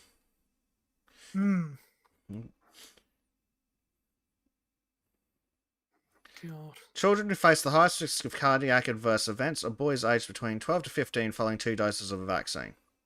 You know, exactly the people they're trying to roll them out to now. Yes. Sacrificing the young for the old. Yes, exactly, student of history. Yeah. The exact opposite of what any other point in history would have even considered to being a good thing. Yeah. Okay, here we go. Researchers found that the risk of heart complications for boys aged 12 to 15 following the vaccine was 162.2 per million. Holy shit, that's huge. Yeah. Hold on, let's remove some zeros. So that's what, 1 in 10,000? 1.6 in 10,000, I think. Probably. Well, it's 162 per million, so it should be like 1.6 in 10,000. That's really high. What's that in a percentage? Let's find out. But what is 1 million divided by... Ah, fuck, I've done it the wrong way. What is 162.2 divided by 1 million? Times 100. 0.16. Sorry, 0.016. That, which, yeah, that is, and if that is 6 times higher than the rate of COVID, hospitalization, not even like deaths or anything. Yep. Not even long-term effects, hospitalization. So if we divide that number by 6, 0.0027% of boys in that age group are hospitalized.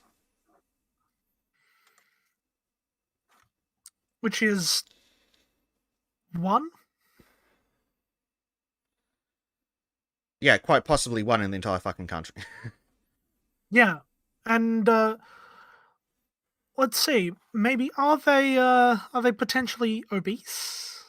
Potentially, most certainly. because they couldn't go outside, and vitamin D deprived. Yep. And maybe a weak immune system. Yep. Things that our government is trying to protect us from not getting, I think. Exactly. The second highest rate, though, they reckon, was boys aged 16 to 17, which was 94 per million, followed by girls 16 to 17, 13.4 per million, and girls 12 to 15, 13 per million. And that's not even starting on the other effects. This is just blood clot. This is just heart palpitations. Yeah, this is just assorted heart issues. Yeah, so this isn't including blood clots, a cardiac adverse event. So, not blood clots. Yeah, so this doesn't even include blood clots, which could just cause a stroke even in a young person. Yes. I believe this is because this is based on Pfizer, not AstraZeneca, which is just straight up... Like, here is my favourite statistic, which does require me to do a little bit of statistical manipulation. More people in Australia have died... More people in Australia have died from blood clots from AstraZeneca than have died from COVID in Queensland. Yeah. And that is a 100% true fact. The only issue I have with that is it's not entirely honest. No, it's not honest in the slightest, but that's why I love it. No. It's blatant manipulation of the statistics. I don't want to use that statistic because it's not honest. No, but it's funny. I understand where you're coming from. It's funny, but it still seems wrong to me. Yes, it is wrong. That's why I like it. I don't use it in any form of serious debate. I just use it when talking to friends because, fuck, it's hilarious. Oh, yes. But interestingly, like 9 people... There's also, with these vaccines, there's also the rumoured... I have to say rumoured because, libel or slander, whichever one it is, the potential risk of infertility or period complications in women. Well, yes, which they're only now starting to investigate for some reason. Yes, only now starting to investigate. Is but also that one of the ones I've got up? I've been on TikTok the last few days, much to fault of my own, much to detriment of myself. Yeah, here we go. But even then, there's among the leftists, there's talk about, your breasts will grow larger if you take the Pfizer jab. That would only really do something if the hormones were being fucked up. Exactly. Here we go. Exactly what we were talking about. From September 7th on the New York Post. NIH orders $1.67 million study on how COVID-19 vaccine impacts menstrual cycle. Bit fucking late, guys. And they're only studying it now. Yes.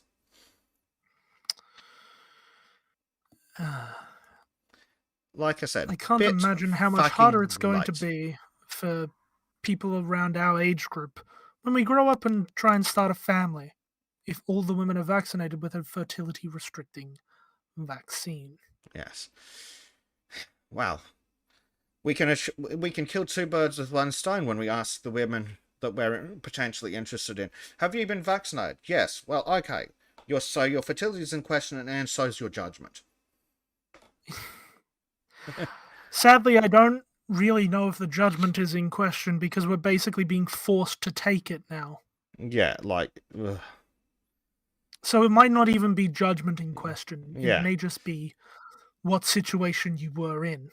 Exactly. What year did you get it? What month of what year? Yeah. If you got it in the first lot, where it was voluntary, starting to question. Yeah.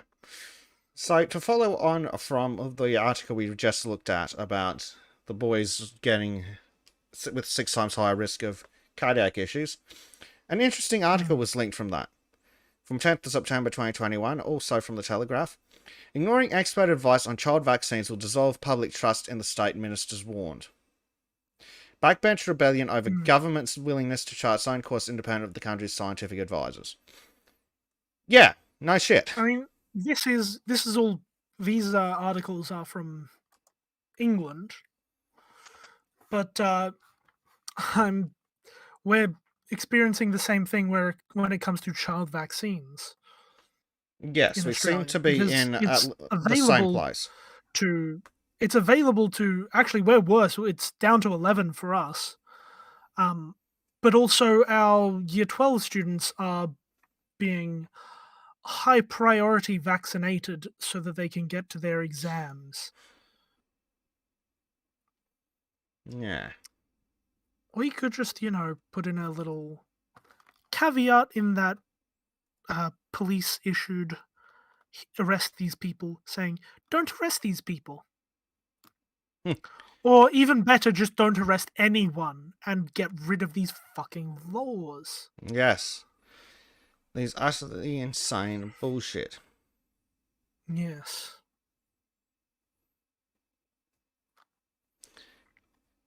Yes, MPs said they are concerned that any attempt by the government to overrule the advice now risks dissolving the bond of trust that is growing between state and public.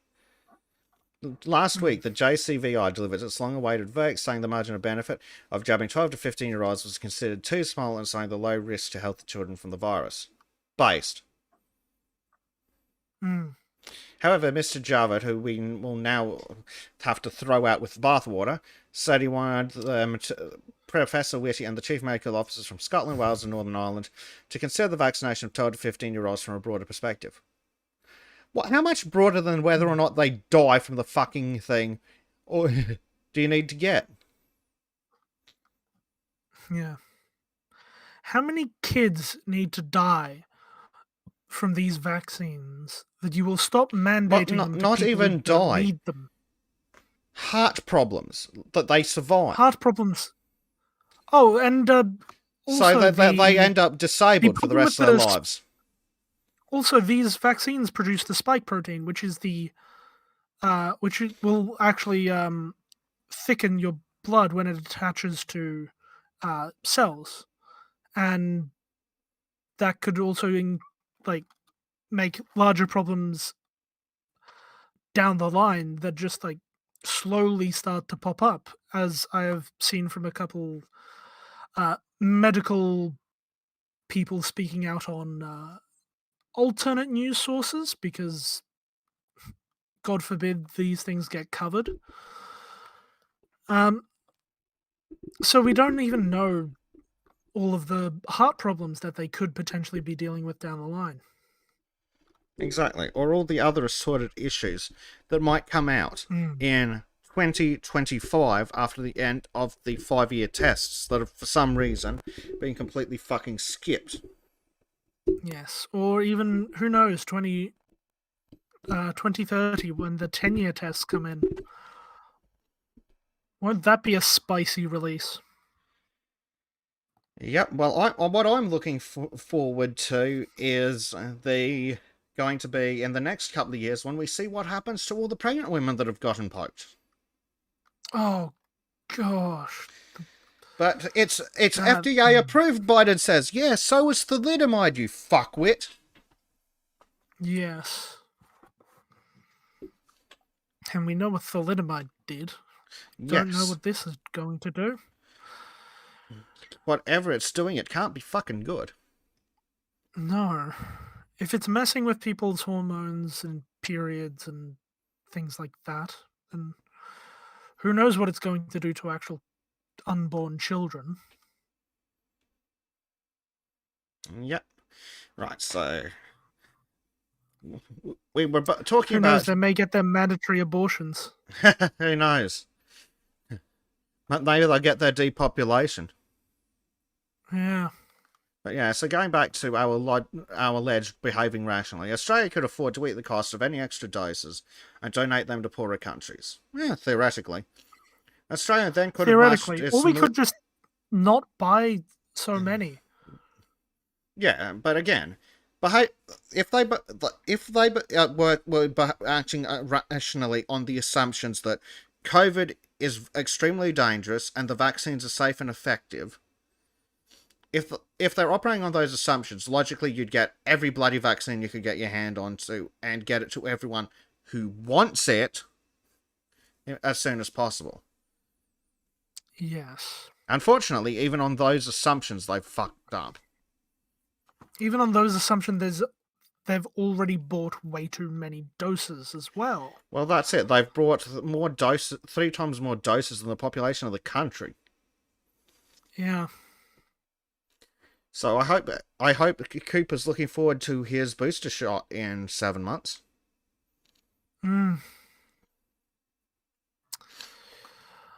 Gosh, I'm not looking forward to my first shot. Yes. Well, I'm looking forward to... Who knows, I might be forced to get it. Well, fuck God, we hope not. Yeah. Well, I mean, my family is already nearly forcing me. Well, fortunately, I'm in the place where there's not much anyone can take away from me. Well, fortunately, I say. Unfortunately, my life is so shit that there's not much more they can fucking do to me. Yes, sadly, I have a few things that they could definitely do to me. Yeah.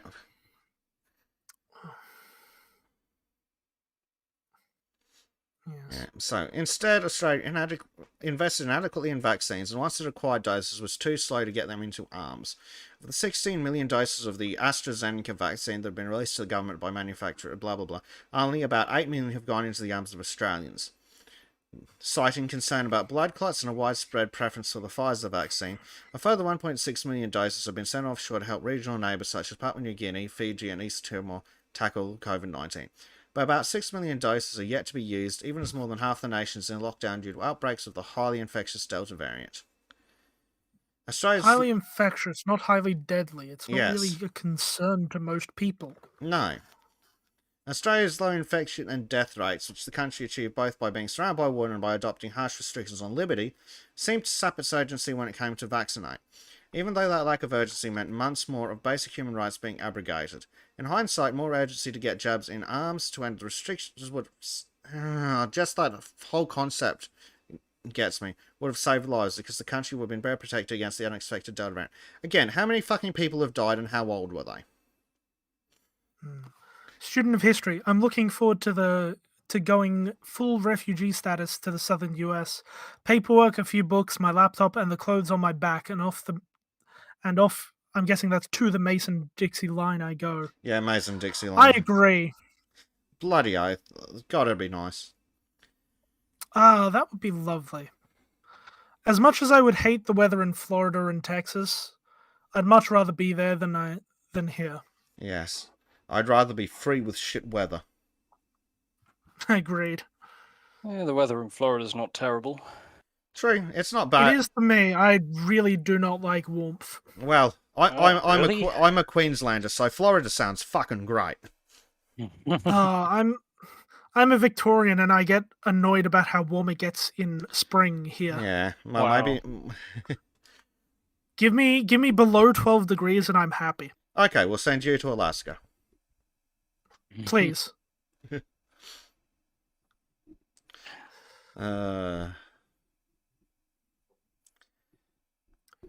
Midwest is cool. Yeah, I'd be okay with that.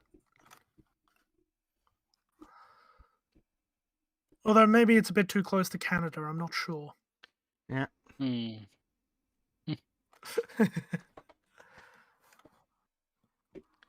Right, so in return for trading away their liberty, Australians gave a huge safety dividend. COVID-19 has killed. Did we? No. It's not killed. People have died with COVID-19. 194 of every 100,000 Americans. 77 of every 100,000 Israelis. Oh, would that be the most vaccinated country on Earth? And only 4 out of every 100,000 Australians. That low death I toll can't imagine is... why. It's almost like we have good weather and people go outside, and so their Well, it's interesting how... immune system isn't It's fucked interesting up. how Australia, how Queensland has not had a death since May 2020. The Northern Territory's fine, Western Australia's fine, but it's the cold southern states that are fucked. It's interesting how that works. Interesting, yeah. That low death toll is a tremendous upside. What remains to be Is it? seen is whether Australia can maintain that performance without permanently ending core attributes of life in a liberal democracy, including freedom of movement, peaceable assembly, and basic privacy. Well, no. Well, we've not got basic privacy anymore since the data retention laws were passed back in, I believe, 2017 or 16. Well, we Something just like that? straight up don't have privacy rights, anything of the sort. Haven't ever. No, our privacy has been eroded very quickly since the data retention laws were enacted. Even prior to that, we barely even had privacy to start with. But then it's what was it? Last week, the laws were passed that allowed police officers without a warrant to access your social media accounts, your computer, anything that you own digitally, at all, and modify, do with it what they wish, including things like implanting child pornography. Yes, just Without last a week. warrant, with no paper trail. Overnight. Without involving any court system. Yeah. Though our court system is a fucking failure to start with. Yes. I mean, the problem is with Australia. I mean, most internet privacy doesn't exist, never has. But No. the fact that, and they did that in secret though. The fact is that on law, legally, they can get away with this in open, which is the problem. Yes. Yes. Like, at least in America, even if they are spying on you, if they do go, oh, look what we caught on his computer, the judge is like, how did you get that? Oh, fruit of the poison tree. Well, that's dismissed. You've now got nothing. Get out. It's the thing, though. Like, how on earth is Australia or Australians going to be able to get their freedoms back from this? Like, it's seeming more and more like we won't. That's the issue. It's entirely possible that we are going to... I can't say that on YouTube. I definitely can't say that on the YouTubes.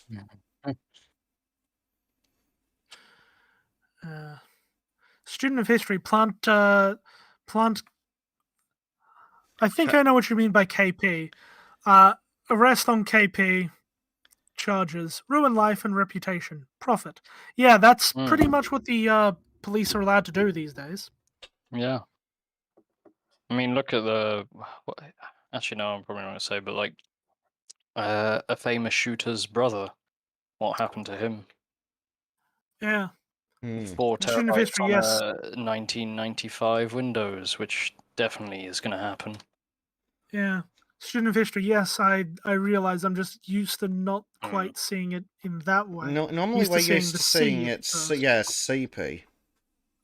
Yeah. Let's see. If the country quickly reinstates the citizens' pre-pandemic liberties, it can argue that the loss of liberty was only temporary, not good enough. Though some restrictions, such as a prohibition on leaving the country, would still seem needless if the goal was minimalising the spread of COVID-19 in the country. And if Australia's death rate remains lower than Israel's or America's, Australian leaders can plausibly tell their citizens that the deprivation was worth it. No.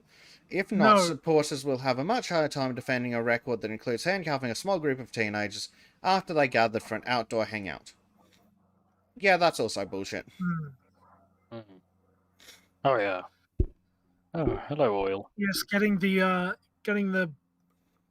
police helicopters involved to round up people on Bondi Beach. Round up 2 kids for having a conversation on Bondi Beach after curfew. Based. Well, I decided to join. I was feeling a bit sleepy, so I thought I'd join in just in case. Thanks for joining us, that snooze guy. Yeah. Oh dear.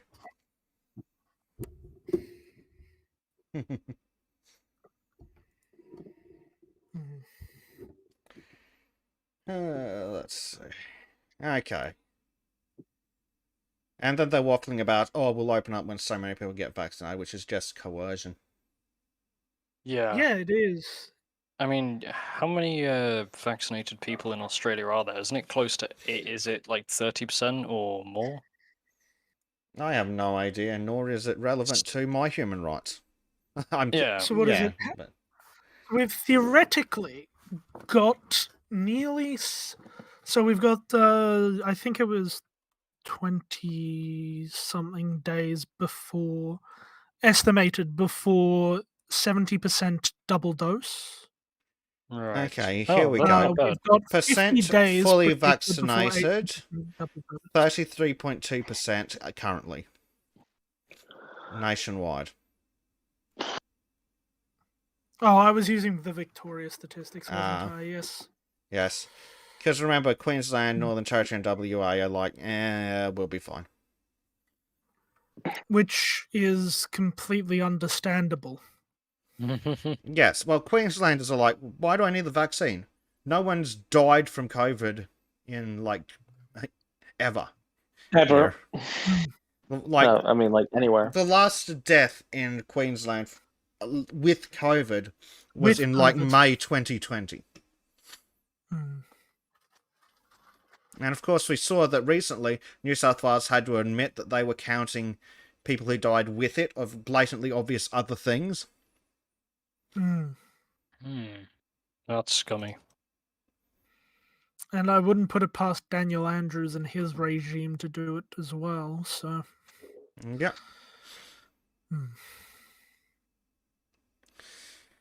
Oh dear, so... let's have a look at some other dumb shit. The ACLU, far from compromising them, vaccine mandates actually further civil liberties. They protect the most vulnerable, people with disabilities and fragile immune systems, children too young to be vaccinated, and communities of colour hit hard by the disease. Mandating something furthers civil liberties. No. No, it does not. No. No. You can't mandate something... protects communities of colour hit hard by the disease. Oh, would that be the people who are the most vaccine hesitant in the United States, would they? Technically, yes. Not even just in the United States, over here as well. The Aboriginal population doesn't want to get vaccines very much, do they? Yeah. And, basically, non-white people don't like to be told what they have to do. Basically, by doctors. which is pretty based. Possibly because Which is pretty based. Possibly because of white people's history of using doctors to fuck them. Yeah, possibly. Pretty based. Yeah. Mm. I mean, yeah. I suspect if you looked at the color of the people who work at Pfizer, generally, Oh, here we go. Probably Here's a good picture. probably fairly pale. Replying to that tweet from the ACLU. The ACLU disagrees with you. Oh, wait. Whoops.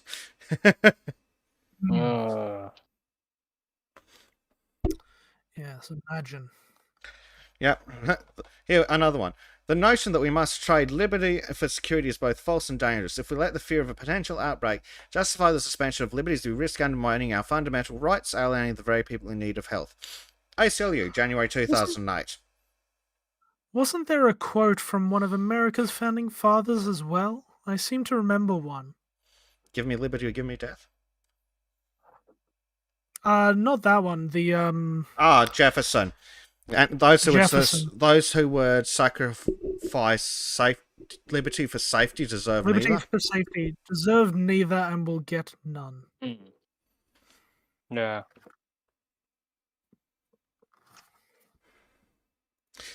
Here we go. So, Saturday, 4th of September, Moderna vaccine approved for children 12 years and older, in line with Pfizer vaccine. Sorry, what was that we just saw from England, where it's fucking stupid making people under 16, even allowing people under 16 to get vaccinated?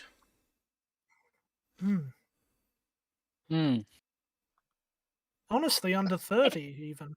Yeah. I hate how as well, there are people that for medical reasons can't actually even have the vaccine, yet their liberties are being restricted, even though they cannot get one because their doctors or health officials have said, well, it may actually be dangerous for you because of your health. Yeah. Yes, This is because good, this is weeding out the weak. Student of history, Los Angeles County has a mandate for vaccines 12 and under. Jesus yes, because they're Christ. absolutely fucking insane. Yep. Los Angeles is a failed county, clearly. I mean, if I was a Dem, I would want to make sure the people I was fucking had been vaccinated. No, that's very fair. That is very fair. Yeah. Or drinking the blood of, in Biden's case. Oh, and also, I'd think that the potential for them to be infertile afterwards also is a little bit of a plus. Yep. Well, for Hunter, anyway. Yeah. Oh, yeah, he's... You don't even have to give them GMB. GHMB. Also.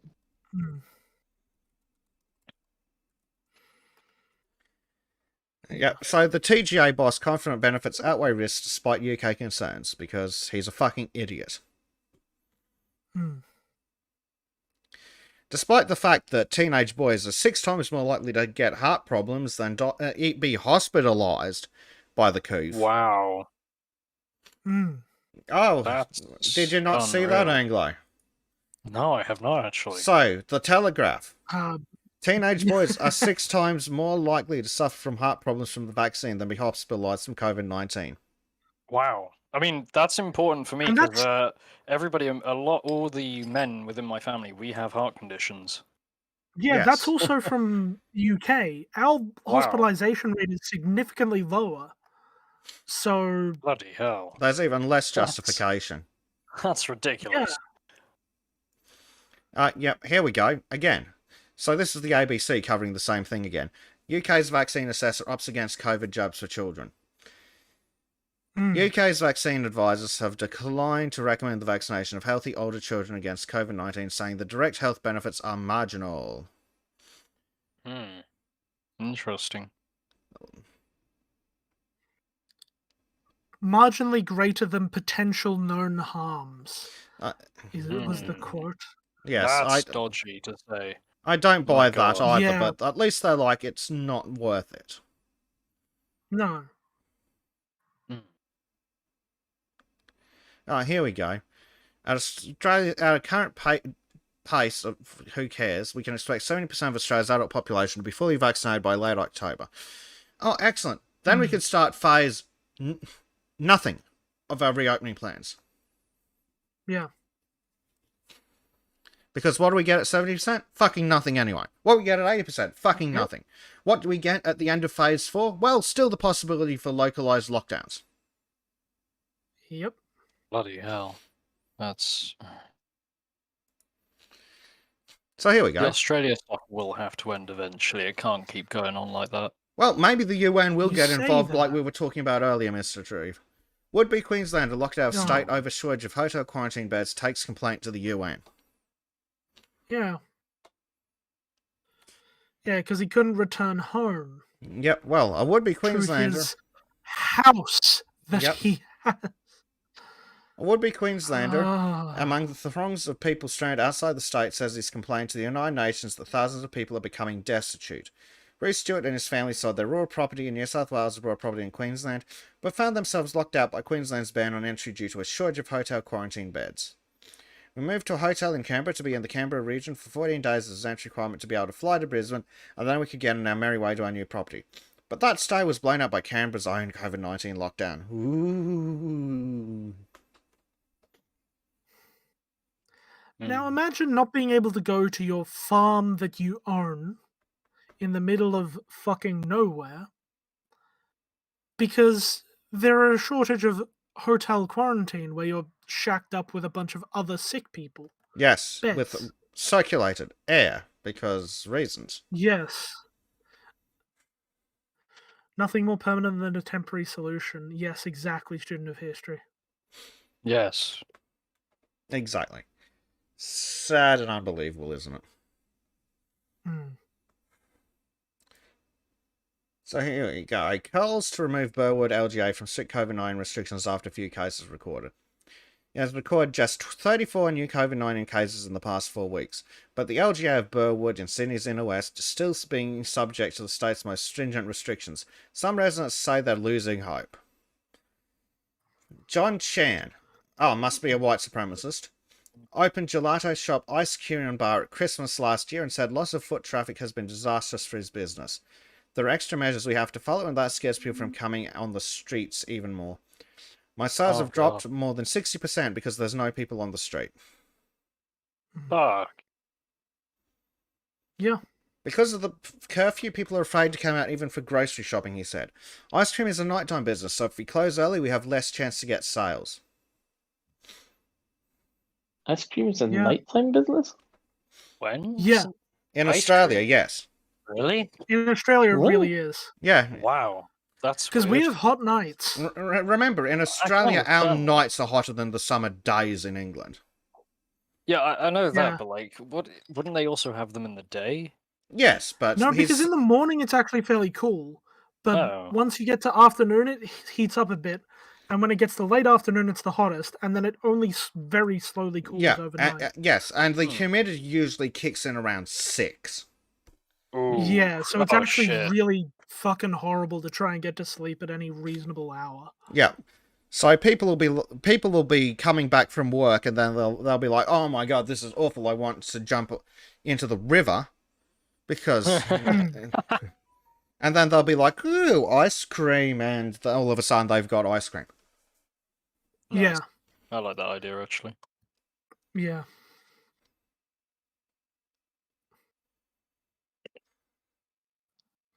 Yeah.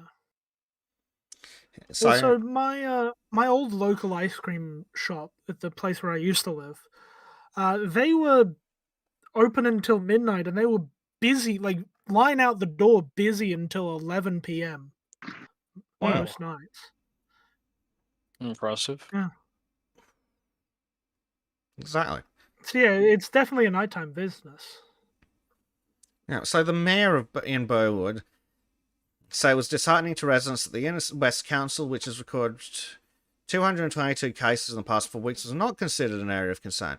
That's why people are frustrated, starting to feel like the government is discriminating against us. Yes, because he lives in the state run by the most evil woman on the planet. Gladys Berejiklian. Yes.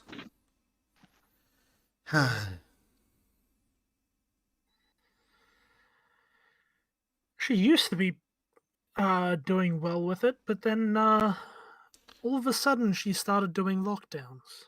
Yes. She got a taste of totalitarianism and decided she liked it. Fucking stuck with it, yeah. Yeah, so why are we still in lockdowns? Well, ACT got a record-breaking 32 COVID-19 cases. I'm sorry. 32 and record-breaking. I know, right? I mean, you guys do seem to have something of a hard-on for lockdowns. Although we might be getting another one. Might. Oh, fantastic. I don't think it would work in the UK though. It doesn't seem. It seems like after the restrictions were lifted where I was, everyone just abandoned the coronavirus stuff, except like the very, very elderly people, and that was only a few. Yeah, you still see people walking about with masks on. I mean, you're in London at the moment, so I would expect that, but outside the cities, that's not very common. Oh no, I'm sure, but I do see people walking about and like, oh, good. Oh yeah, you will see a few people here and there, But not much. Oh yeah. But I mean, they are talking about possibly an October lockdown for us, aren't they? So. Oh yeah, the circuit breaker, for no good fucking reason. Wow, yes, the circuit breaker, like we've had in Melbourne for the last 5 weeks. There's a good reason for it. They want control. Well, that's a reason, not a good one, though. Yep, student. Power corrupts absolutely. Power corrupts absolutely. Yes. Gladys agrees. Yes, clearly. So here we go. Here's a fucking dirty, filthy lie. No statewide lockdowns ever again once New South Wales is 8% vaccinated, British Clean says. Sure, no. Notice she says statewide. Yes, she says statewide, right. So if we leave that one... caveat.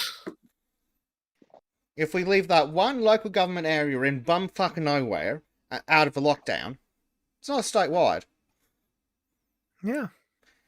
We'll just lock down Sydney and the LGAs around it, she says, as 8% of the population is included in that.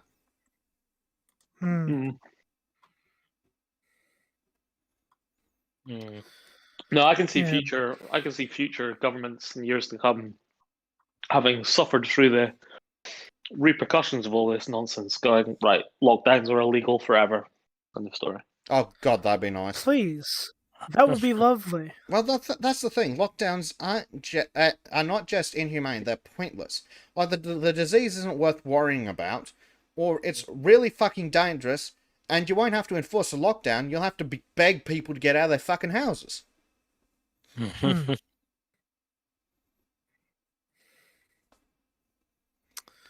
Yeah. I think when the true cost is all counted eventually, when it's impossible, it's one thing to suppress it now. The truth about it, the repercussions, but future. Yeah, in 10 to 20 years, when the base people going through university are starting to get into politics. Yes, I'll let you know when that happens.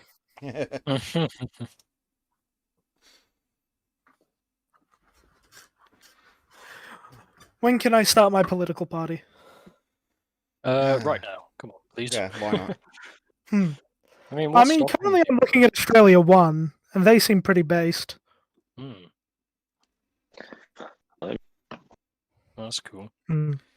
Yeah, but the bet's on them not getting a single seat. Well, that's why I keep telling people, even if you disagree with them, you've got to do One Nation, because the other parties don't stand a pissing chance. They'll actually get a fucking seat, yeah. Especially up in Queensland. I would love Australia 1 though. Oh, it'd be it's quite possible they'd be even better, but yeah. Like, at this point, as long as it's not Liberal Labour or the fucking Greens. God. Yeah. It's absolutely correct. Here we go. Queensland. Eventually, somebody's going to have to suffer through a Green Party win. Well, I vote we sacrifice. Even local elections. No, but one country, a Green Party will eventually get in, and then, but that'll be the only time it ever happens, because every other country will see what happens as a result of it. Yes. As that country quickly spirals back into being a third world country. Yeah. Student history. So, guys, I want to have a solemn oath right now that when this is all said and done, everyone gets a tour. No, I'm going to go further. I'm going to go full fucking Switzerland. Every man or woman of military age who is of sound mind and good character must not just has the right to carry a firearm, they must do so. Everybody else, right? And everyone else just gets expelled from the country. That wouldn't work out great. That wouldn't work out great, but the rest of it I agree with. You don't just have the right, you must. Yeah, but here we go. Queensland Is it where it's illegal to not carry a gun outside of town? So just to be clear, the punishment for not carrying a gun is to be shot on sight. Yes. Yes. Yes. That's it. Okay, here we go. Oh, wait, I've got concealed carry. Queensland contact tracers search for shoppers as non-compliance with COVID check-in app raises fears of lockdown. Oh, you've been naughty, so we will punish you harder. Thanks. Twats. Also, for someone like me who doesn't have a smartphone that works, having to check in at anywhere is just the worst. Unless they have a paper book, which no one seems to have. Well, I have, as of yet, not checked in anywhere, and I still do not have the app. I will go I will take my bow and arrow and go hunting kangaroos in the fucking woods before I check in. I mean, I've got a fucking flip phone. I can't check in with the app. Oh, wow. Yeah, well, what are they going to do about that? Exactly. You haven't got a smartphone, but you built a time machine to go back and buy a shit phone? Oh, they're on sale. Officeworks. No. In Australia, you can buy a brand new flip phone for like $20. Excuse me, this was $80. Well, you got ripped the fuck off. Officeworks, yes, they do rip you the fuck off, but also they're expensive because they have more features, much to my chagrin. Yes. Interestingly enough, you can get a smartphone for like $70 at the post office. Yeah, you can. I didn't go to the post office because my local one was closed when I needed it. Yeah. You can buy the old Nokia-style bricks for like $20. It's fucking hilarious. At the post office, you can. Yeah. In the UK, kids just get issued an iPhone when they hit like 4 or something, and that just seems to be the way. Well, the terrible parents do that. I had to wait till I was 12. But it wasn't iPhone. I had to wait till I was. No, it wasn't an iPhone. It was a trashy hand-me-down phone. Oh no, I had to wait till I was 12. I got an iPhone because that was the hand-me-down because my dad got phones from his work. I think kids shouldn't be allowed on social media at such a young age. It's a bad idea. I completely agree. I have seen what it does to young people. The generation I've seen what it does to me. retarded. Like being off social media for a while, it's so much better. I used to be on that shit all the fucking time, and it was just destroyed me. It's like even going back on TikTok every now and then, I'm just like, this is actually garbage. To be fair, Oil, you cut out. Yeah. Oh, so I'm saying the Discord is literally the only sort of social media I have, and it's the only Discord I'm in. Fair enough. Well, keep it that way. I sadly have to have others because university stuff is organized through it. Really? Hmm. I hate everything getting moved to tech. Like, you see Same. it all the time. It's like, oh, It's not that. It's find just this new thing on this new social media you must get. Which is yet another form of discrimination against the poor. Yes, it is, actually, unironically. It's just when I want to tell people that I'm better than them, I want to do it sort of individually, like this sort of personal touch. I completely agree. Yeah. I generally do that by arguing with the socialists outside my university and realizing that they actually know nothing. Well, you said Of course, I socialists. know nothing. Yeah. Oh, not me Knowledge does not comply. realizing. Oh, wow. Impressive. Yet they still stick to their guns at being socialist because they've been brainwashed, basically. Yeah. Mm. Yeah. So here we go. Health authorities say a lockdown in Logan, south of Brisbane, remains a possibility due to fresh concerns over the level of community compliance in allowing the government to track their every move. Queensland's chief health officer, the malicious bitch, said contact tracers were still trying to find customers who had attended a Beanley nail salon visited by a COVID-positive truck driver last Monday. But they were being hampered by the fact that during his 45-minute visit to the salon, only one of the 8 other customers seen on CCTV registered with the check-in app. Based. Yeah. Approved. So the daft bitch, a different daft bitch, said, we do need people to come forward because we can't rely solely on the check-in data because these people haven't been checking in. This is a good reminder for everyone. Yep, businesses and individuals all have a responsibility to make sure that people are checking in. No, fuck off. Businesses should not be letting their people enter their premises and sit down or participate in activities or shop around without making sure they've checked in. Get fucked, you stupid cunt.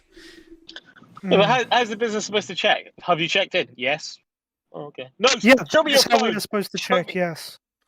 No, we are technically having myself being a bartender during this whole fucking thing, whilst we weren't locked down. We are supposed to check that they're supposed to have to show us the phone screen after they have checked in, and it says you have checked into this place at this time on this day, with the appropriate colors in the background, which are coming soon to show your vaccination status. All right, and will those colors also be weirdly the LGBT flag? Oh, probably. It's red, yellow, or green. It's a traffic light thing. All right.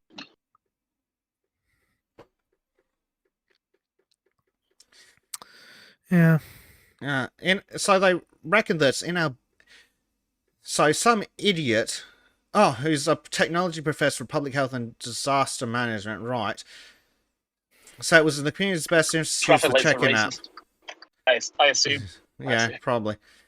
Community's best interest to use the check-in app. No, it's in my best interest for the government to have no idea where the fuck I am at any point. Agreed. Actually, one of the dumbest arguments I've ever fucking heard about it, and I nearly fucking smacked the guy that said it because it was just so fucking stupid. Oh, but the government can track your phone. Yeah, but you know what I can do with the fucking phone? I can leave it on the table and walk off, you stupid cunt. Yeah. That's the beauty I have of a it. dumb phone for this reason. If I could remove all the capabilities other than calls and texts, I would. And the triangulation for that is, whilst reasonable, much more difficult to do.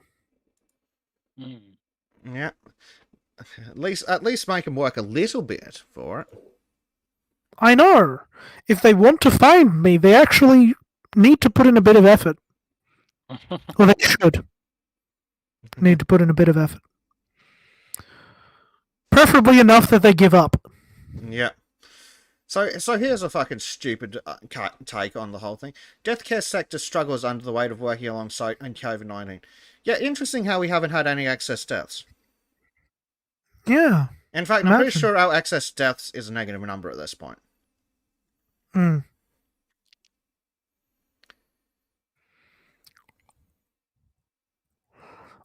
Although who knows, the suicide rate could be affecting that. So, as an embalmer, he sanitizes, prepares, and presents the dead for funerals, including those who died of COVID-19. Of the more than 800 Victorians who died with the virus, Mr. Reedy cared for 230. That sounds like a boast of how good his advertising is. Yeah. But not only that, he's an embalmer. That preserves the body. It's probably because they can't have a fucking funeral. Well, no, all bodies have to be embalmed for burial. That's part of the standard procedure. Oh yeah, but they don't have to be embalmed if they're getting Cremated immediately. Cremated. No. which you can do if you have a quick and public funeral. Yes. But you can't. No. Because we're not allowed to have a fucking funeral, basically. You're allowed to have what? 5 mourners? Yeah. Oh, if you're I lucky. think, something like that. Yeah. If you're lucky, yeah. And they're like, this time last year, every second service I was leading was for someone who had died of COVID. No, they died with COVID, you stupid prick. With COVID, yeah. It's just fucking daft. Just fucking daft. Mm. And here's a fucking another shit take. As coronavirus surged in Louisiana, authorities knew there was only one way kids could safely return to school. By completely stripping their humanity.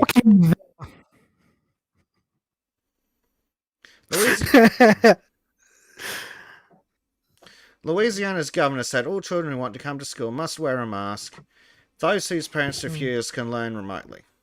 Disgraceful. Absolutely fucking disgraceful. Kids like learning, teachers like kids. Well, that's a filthy fucking lie. Yeah. Both like school. Also a lie. Together, in person. Yes, and all the benefits of being together in person are completely fucking removed the moment everyone's wearing a mask and the kids are 1.5 meters apart. Absolutely fucking appalling. It's just pathetic. Yeah. And Joe Biden's a long sack of shit. Mm. It's just all fucking copium. Here we go. Here's a letter that the scum-sucking piece of shit Prime Minister Scott Morrison sent out. Oh, God. To support verification of vaccination status, Services Australia has developed a COVID-19 digital certificate for people who have received all required doses of a COVID-19 vaccine. The digital certificate is available now through MyGov, Medicare Online, or through your immunisation provider. It is not a passport, it is a formal reward of your vaccination. Reward, wow. Well, we want to achieve the Yes, highest... for your reward for being vaccinated is getting your human rights back partially. Yes. It will not be compulsory to have the vaccine. But if you don't, you won't be able to go shopping, you won't be able to go out, you won't be able to go to the park, You'll have to wear a mask, you won't be able to leave your house, you won't be able to have a house because you can't have a job, and I'm sure that they'll turn around soon and go, oh, if you have all the jobs are allowed to require you to have the vaccine, you don't have the vaccine, so clearly you're not trying to get a job, therefore we'll take your welfare off you.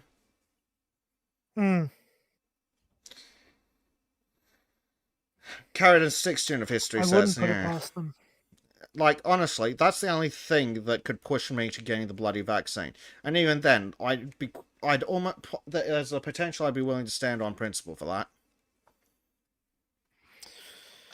Yeah. So, buy merch, you cunts. Yeah. God damn. Yeah, student of history, here's the slight benefit, and here's all the downsides. Make your call. Yeah, here we go. From last Monday, Queensland records 0 new likely acquired cases of COVID-19. Premier says less risk of lockdown and urges vaccination. Also, we need to burn this fucking flag on principle, the one on the right. And her. Yeah, we need to bring back witch burning. Oh, that'd be fun. Yeah, here we go. More than 1,000 families connected to the girls' daycare centre and a local primary school are in home quarantine for 14 days.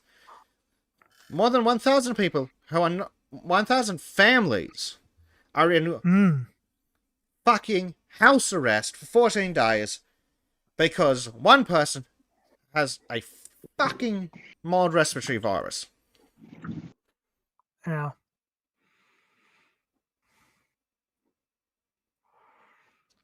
Doesn't make very much sense, does it? No. It's absolutely fucking appalling. Yeah.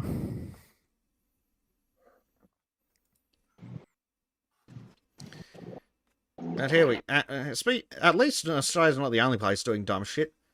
Virus cases among vaccinated students prompt Duke to widen mask mandate, tying restrictions. Duke University on Monday extends its mask mandate to outdoor areas on campus as well as inside buildings following hundreds of coronavirus infections amongst vaccinated students and staff. Vaccinated students and staff who were wearing masks anyway.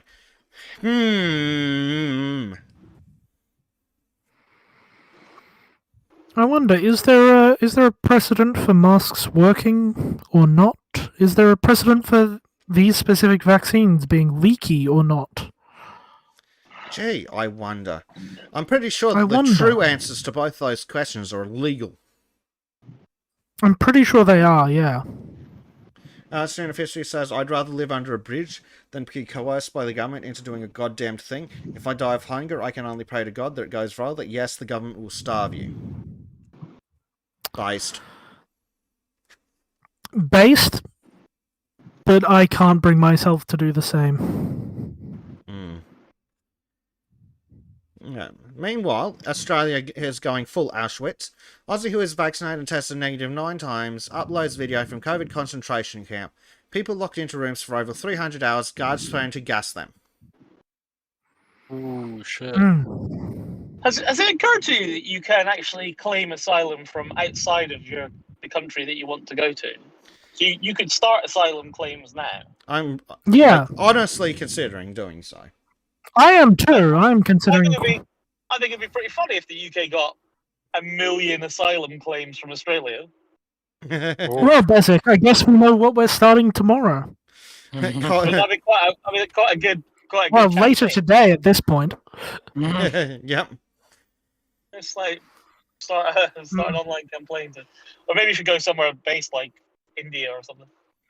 Well, my plan. Who wants to live in India though? My plan is to try and.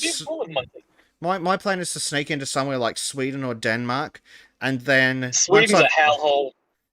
But I don't plan to stay there. I want to sneak in there, get access to the EU before the EU collapses, and then just sneak over into Norway so I can hang out on Trim's couch. Nice. That'd be funny. Yep. No, he's Norwegian. His couch will be terrible. Yeah, but it beats living in Australia. Yeah. Oh, that's sad. Billy Blog says, sounds like the CCP style tyranny is on the march worldwide. I mean, the CCP's been calling Australia out for being a bit much. Yeah, good. Yeah. The CCP's like, damn. Damn, why are they treating their citizens like absolute garbage? They're not even letting the citizens go to the iPhone factories. Holy shit. Yeah. Yeah.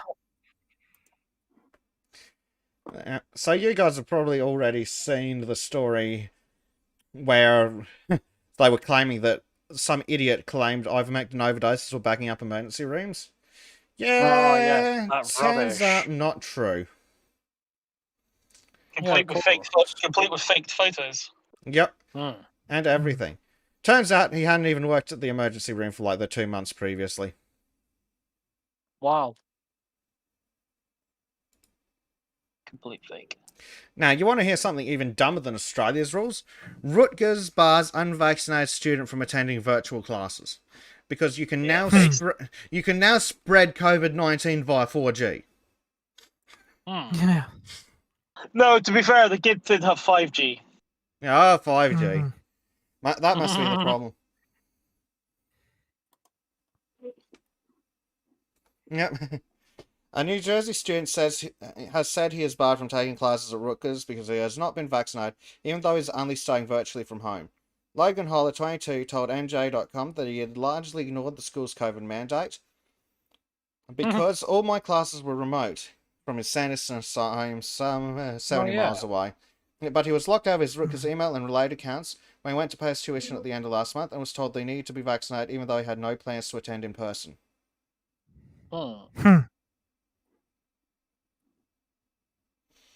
Yep, and he'll probably have to transfer to a different university, he said, saying he knows of at least one other student in the same position. I find it concerning for the vaccine to be pushed by the university rather than my doctor, he told the outlet. Based. He says, if someone wants to be vaccinated, that's fine with me, but I don't think they should be pushed. He insisted, saying he doesn't find COVID to be scary because he is healthy and not in an at-risk age group. Based. Yeah. The kid's stepfather, who has been vaccinated, told the outlet he is dumbfounded at Rutgers' stance. I believe in science, I believe in vaccines, but I'm highly confident that COVID-19 and variants do not travel through computer monitors by taking online classes, he said.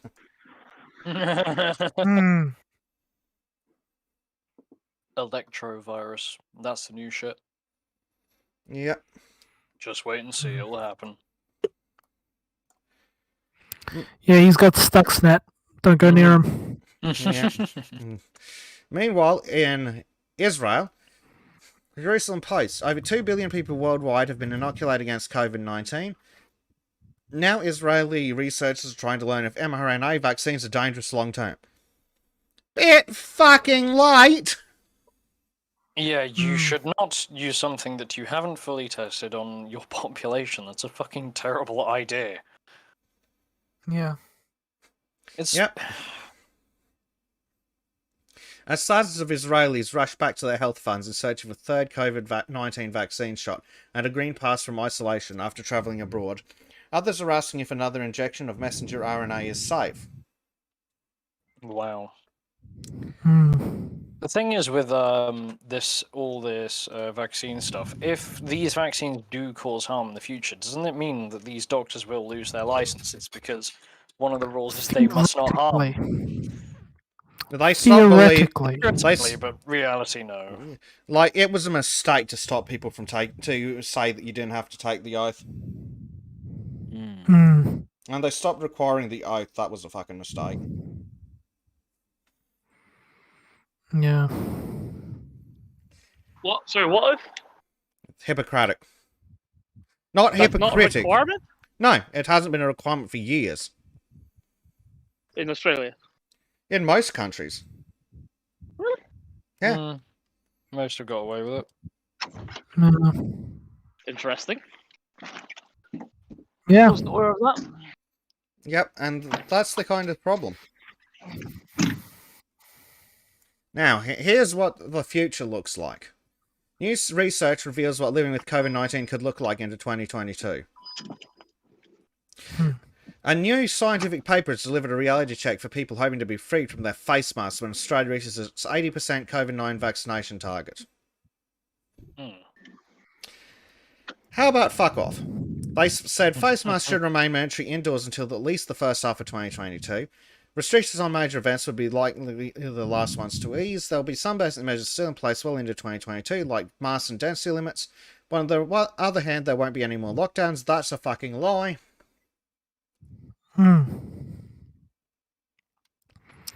It's like I had tickets to a music festival event that was originally scheduled to be in mid-2020. Did you get refunds? Well, it got delayed until a few months ago. And then it got delayed by another week, and then another week, and then another week, and then look, we can have small events, but the state government's not going to allow this one specifically, even though the larger event, the AFL, was still taking place with 10 times the amount of people, and then it got moved to the following weekend, but it was split over 2 days, and I was working. Oh no, man. Yeah. I couldn't get the day off because I'd already asked for the day off the week prior. Yeah.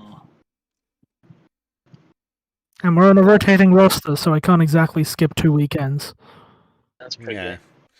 Right, so, according reality check from the sociopaths at the ABC, there's still no compelling evidence for ivermectin as a treatment for COVID-19.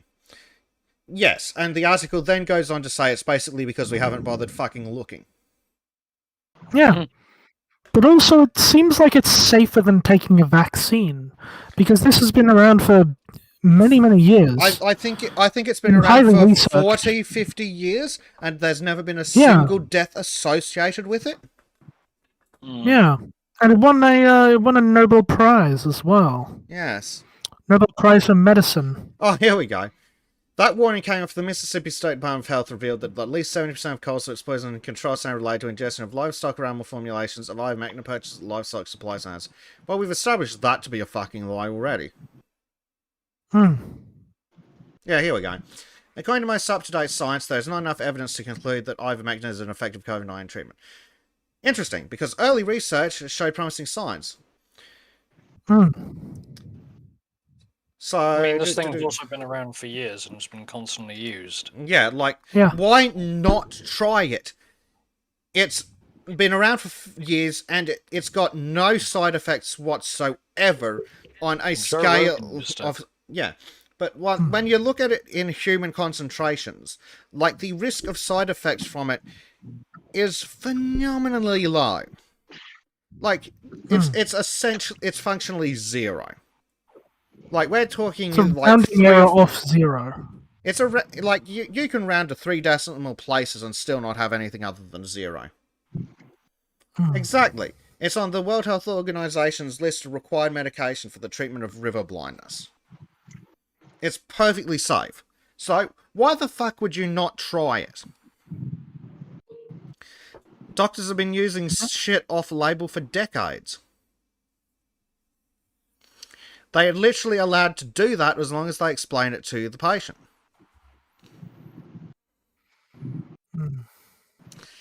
So, the first study, published by Australian researchers in 2020, found a single dose of it in vitro was able to control viral replication within 24 to 48 hours. The second study concluded that it reduced clinical deterioration in COVID-19 positive hamsters. So, we don't have any more information because we haven't looked yet since.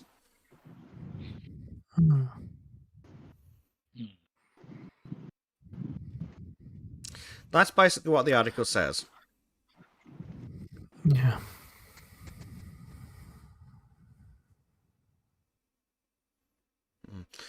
Meanwhile, Canberra woman calls for COVID-19 with COVID-19 calls for compassion while enjoying lonely quarantine period. Oh, you poor bitch. A Canberra woman who tested positive for COVID-19 yesterday has spoken of her frustration after she went out of her way to do all the right things to avoid infection. Because getting infected seems to be a moral failing to those on the left. It does. Like she got she said that the delay between her exposure and her positive test showed just how unpredictable the virus could be. She said she was now experiencing symptoms such as fatigue and a sore throat, but was unsure of when the first signs of the most deadly disease ever appeared. I've got a funny feeling in my throat and I've got a little bit of a headache, but I mostly just keep falling asleep. Gee, what disease that's been around forever also does that? Is it the common fucking cold? Yeah, I know. I got these symptoms like a few days ago. I went and got tested. I don't have COVID. Surprise, surprise. Well, the only reason I got tested is because one of my housemates is an essential worker, so don't want to shut down his entire fucking station. Yeah. So, well, I got these symptoms 3 years ago, 4 years ago, 6 years ago. Yeah, for a flu or like basically every year when I was a kid. And allergies too. Allergies do this too. Yeah. And it's allergy season now. But yeah, like following all the restrictions and masking up, somehow still got the virus. It's almost as if all those things are completely pointless. Yeah. Here we go. So this is some of the shit on the economic downfall. Australian job seekers are dropping out of the market, but it's not because they don't want to work.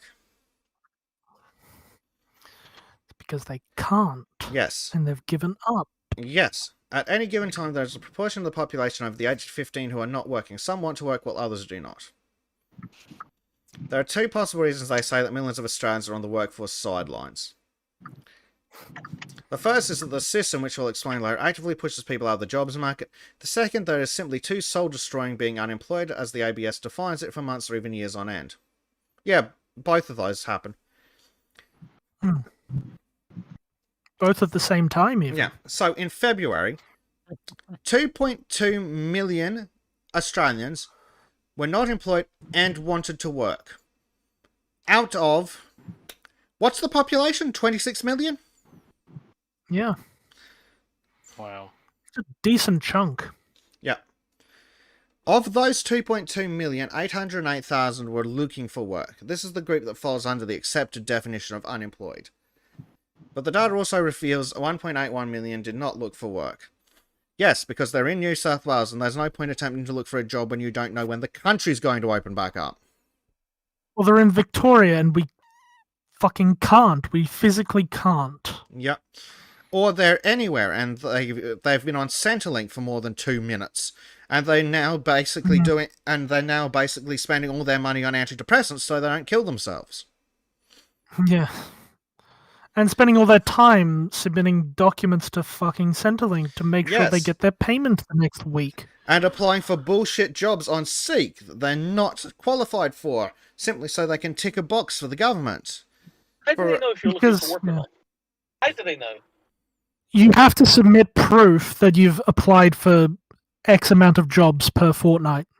At least they did make that a little easier, but it's still bullshit. If there's no jobs to apply for, you can't prove that you were applying for jobs, so you're not looking for work. Correct. Yes, exactly. So you've got to go on Seek and then apply for 20 jobs that you're not qualified for because all the jobs you're qualified for are non-essential. So then you're just wasting your time. Not like what the worst part is, like my area of expertise is in call centers. And I do not want to do sales. Don't do fucking sales. So, well, yeah, but you just opened a merchant store. No, I'm a good capitalist, but I don't do sales over the phone. But like, it's soul destroying enough working in a call center without actually doing sales via a call center. It's like when I was on Centrelink, I was applying for jobs in bartending and cafes. The only problem is the only things that were open at the time were cafes because they were qualified as essential and bars did not.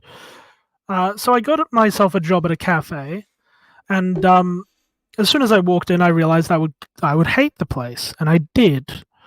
And then when I quit because I couldn't fucking take it anymore, the manager asked, "Was it the boss?" Because that's why everyone else quit. Yeah.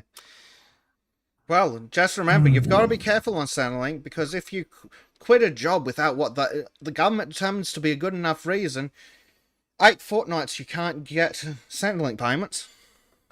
I know. Good thing I didn't get off of it. Oh, and no. The reason I quit, the reason I quit was lockdowns.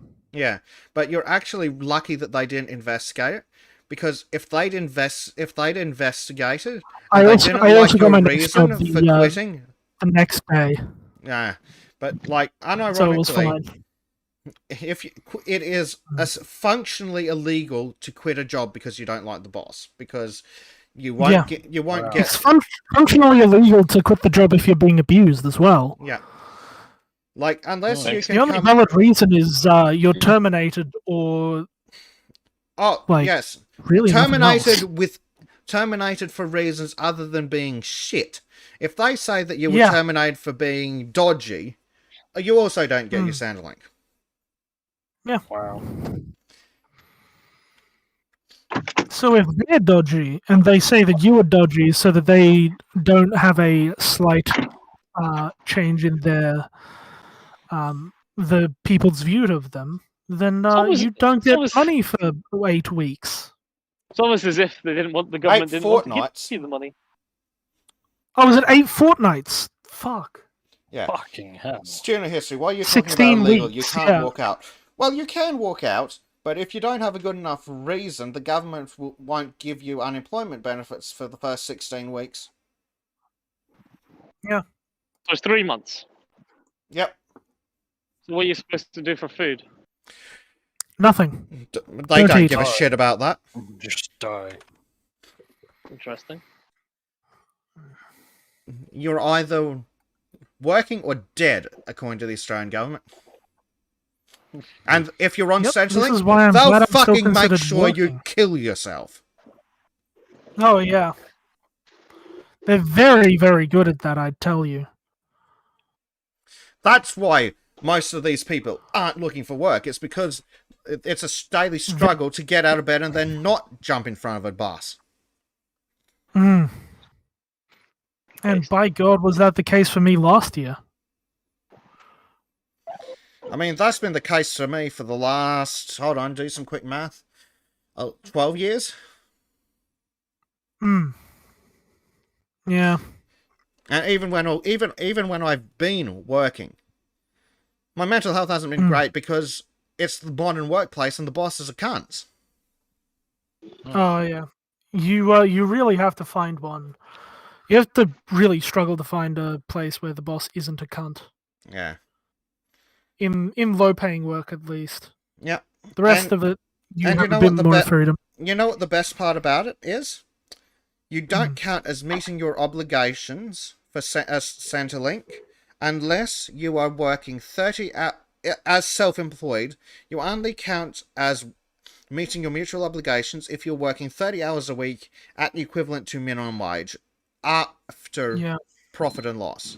So you must have minimum wage for 30 hours a week after profit.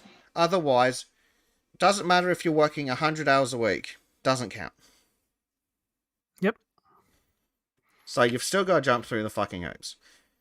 That's why I'm so glad that I'm considered a student. Yes, you are very lucky to be considered a student. Because it means that I don't have to meet these obligations in quite the same way. Yeah. For the 6 months that I wasn't a student, by God, was it horrible. Yeah. So there are a million Australians who are not in work, could work, and want to work, but do not look for a job. And over 3/4 of these candidates are available to start immediately or within 4 weeks. So why the fuck weren't they interested in it? So a key reason many Australians will find themselves on the jobs market sidelines is simply because they're too busy with life or study, and unemployed graduates make up a big chunk of the group. There's like a large number of young people not able to access any work in that time. Our local autist is saying, yeah, with no martial arts, I started drinking a lot more in the lockdown. Yeah, I think everyone started drinking a lot, except which was interesting. Some people in Australia aren't allowed to. Yes. No, I did almost the opposite. I virtually stopped. Oh, as did I. Well, I didn't have much at all.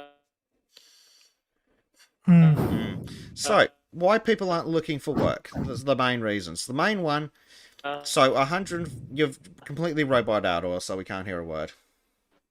Yeah. So 104,500. Yeah, going on. Where oil is definitely somewhere with shit reception. Okay, so males. Oh, it's Mr. Tree. We can hear the first syllable occasionally. Yeah. But I saved a small portion.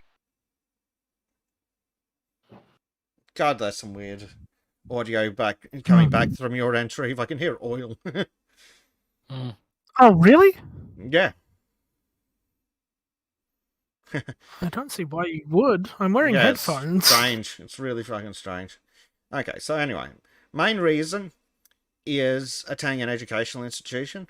Then, of course, for women, most of 127,000 doing childcare, and 47,900 doing other family considerations, caring responsibilities. Then we get to what are probably the key demographics. Discouraged job seekers, which is 52,000 men, 60,000 women. Ill health, injury, or disability, 50,000 men, 57,000 women. Had a job to go to or return to because they were thrown out because of lockdown, 48,000 men, 68,000 women. So out of this, whatever group it was they surveyed. And it still takes a graduate, Pennington says on average 2.6 years to find their first full-time job. Wow. Yeah. That's on average. So there must be people that are like 4 or 5 years. Yep.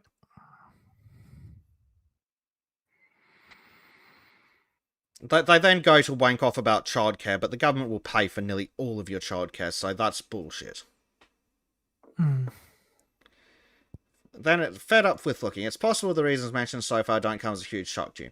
But the next reason many find themselves out of jobs is more disturbing. Have you ever stopped to consider what's required of you in order to receive unemployment benefits from the government? Principal Advisor of the Australian Council of Social Service, Peter Davidson, says the process has the potential to be grueling and destroying. Potential is fucking designed that way. Yeah. It's awful, he says. Can you imagine applying for 20 jobs a month for a year or more, and the impact that has on self-esteem and just your view of yourself? Davidson says those who find themselves out of work have on average 3 months to land a new job before the likelihood of finding more work falls dramatically. Beyond about 3 months, there's a drop. Beyond about 6 months, there's another one. And beyond 12 months, your chance of being in employment is more or less halved. He explains this is due to employers being cunts who will wonder about the 1-year gap in your resume.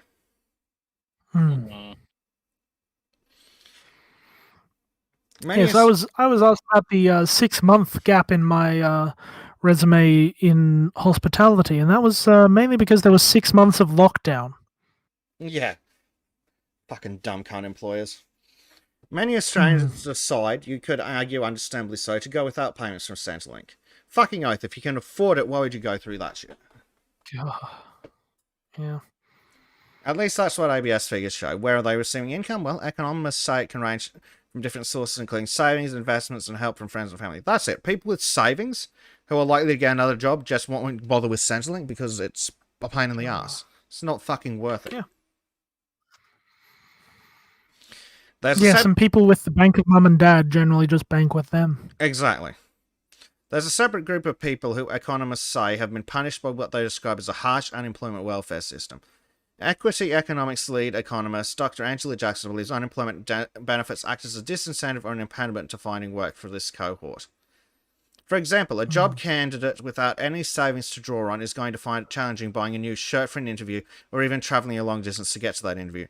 Been there, had that problem. I can't imagine why. Like, I had to It's bully... like they have no money. I was lucky enough to have a disability job agency, which again, fucking useless. And I had to bully them into giving me into forking out handing over the fucking money for work clothes when I got my job in the call center, because all I had to my name was one button-down shirt and one pair of slacks. And that wasn't going to fucking cut it, so I'm like, guys, I need fucking work clothes. I have a signed job offer right here. Give me some shit. And it was still a pain in the ass.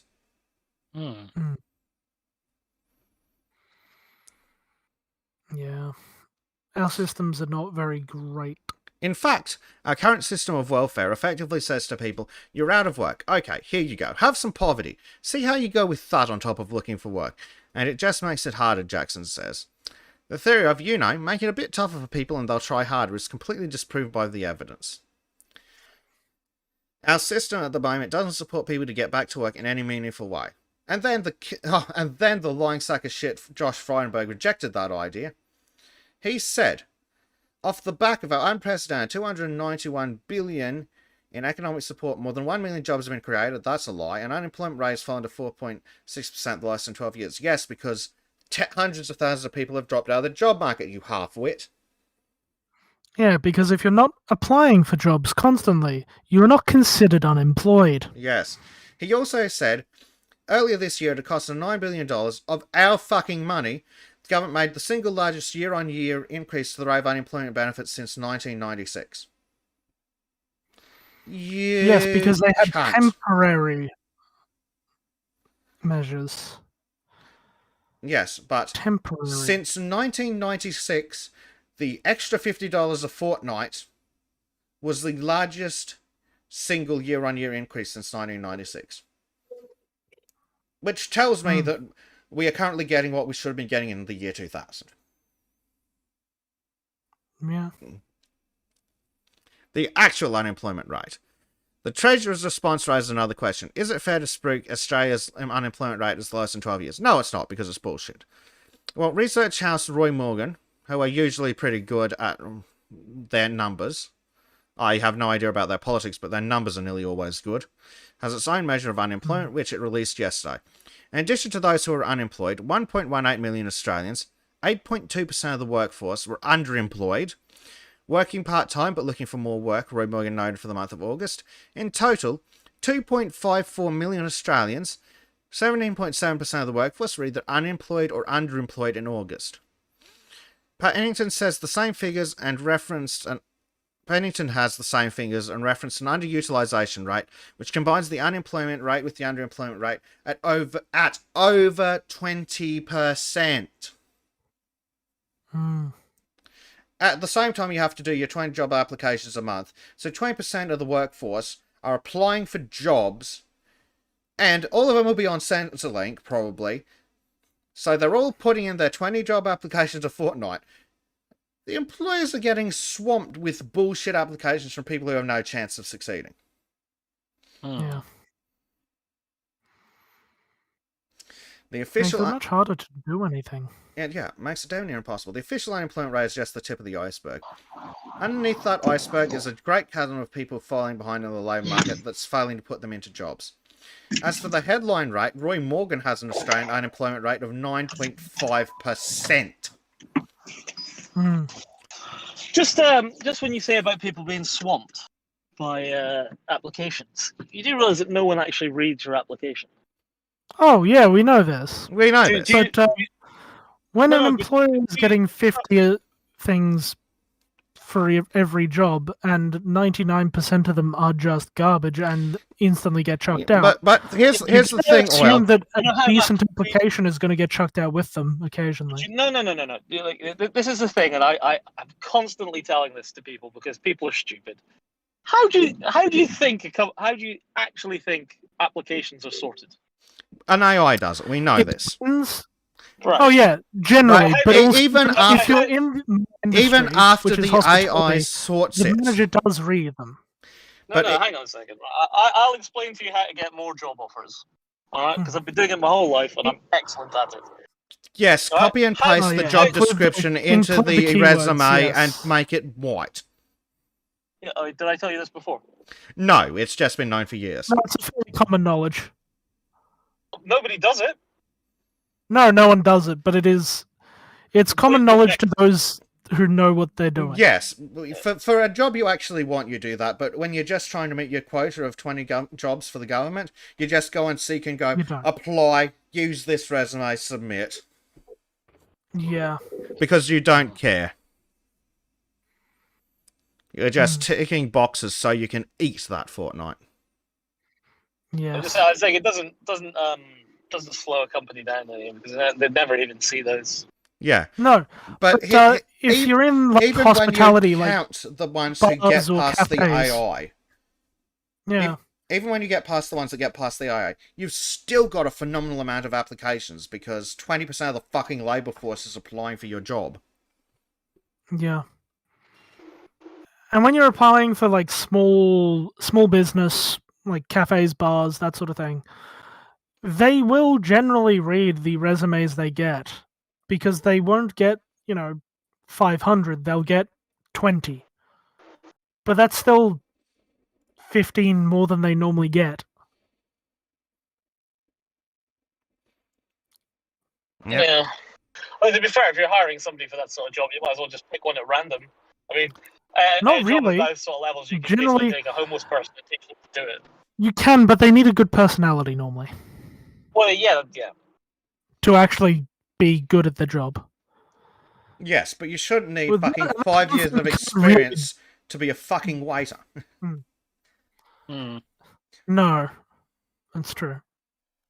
Like the girls who I mean, you can do what I did with my first bar interview and just walk in there, whip my cock out, show them what I can do. Well, it's like the girls they hire to fold T-shirts at Gap. And it's like you need 3 years experience of retail to work. Why? You just want me to fold some T-shirts, right? Oh, I was thinking you were gonna say something slightly different, like the reason we hire. So, like, we're looking to the bar that I work at. We were looking to specifically hire one or two women because it'll get the guys in and it'll help because currently the job is a bit of a sausage fest. There's just the 3 guys. Yeah. Well, 4 including me. Standard stuff. So standard stuff. Yeah. No, you hire for things like attractiveness and personality a lot of the time. Well, it is public service. Mm. Yeah. And that's one thing you can't tell by a resume. Yeah, indeed. So, meanwhile, in Melbourne, the Stasi have been suppressing the Jews again. Ah, yes. Police have found This was, a number of people fantastic. in Melbourne's inner southeast are investigating an alleged assault at a religious gathering that violated public health orders. Yes, Orthodox Jews aren't allowed to have their religious gatherings. Yes. Well, I mean, Christians have been able to have it for ages as well, so... Yeah. It is believed that people were attending a celebration to mark Rosh Hashanah. Rosh Hashanah. Yeah, Jewish New Year. Jewish New Year. Who can say Crystal Night? Yeah. Yes. When was Kristallnacht? Oh, wait. On Rosh Hashanah, wasn't it? Yes. Very close to it, at least. Indeed. History has a strange capacity of repeating itself. Oh, yeah. Yep. Fucking cops. Worthless scum. We should just have one every 6 months. Starting to think we should execute politicians every 6 months. Yeah.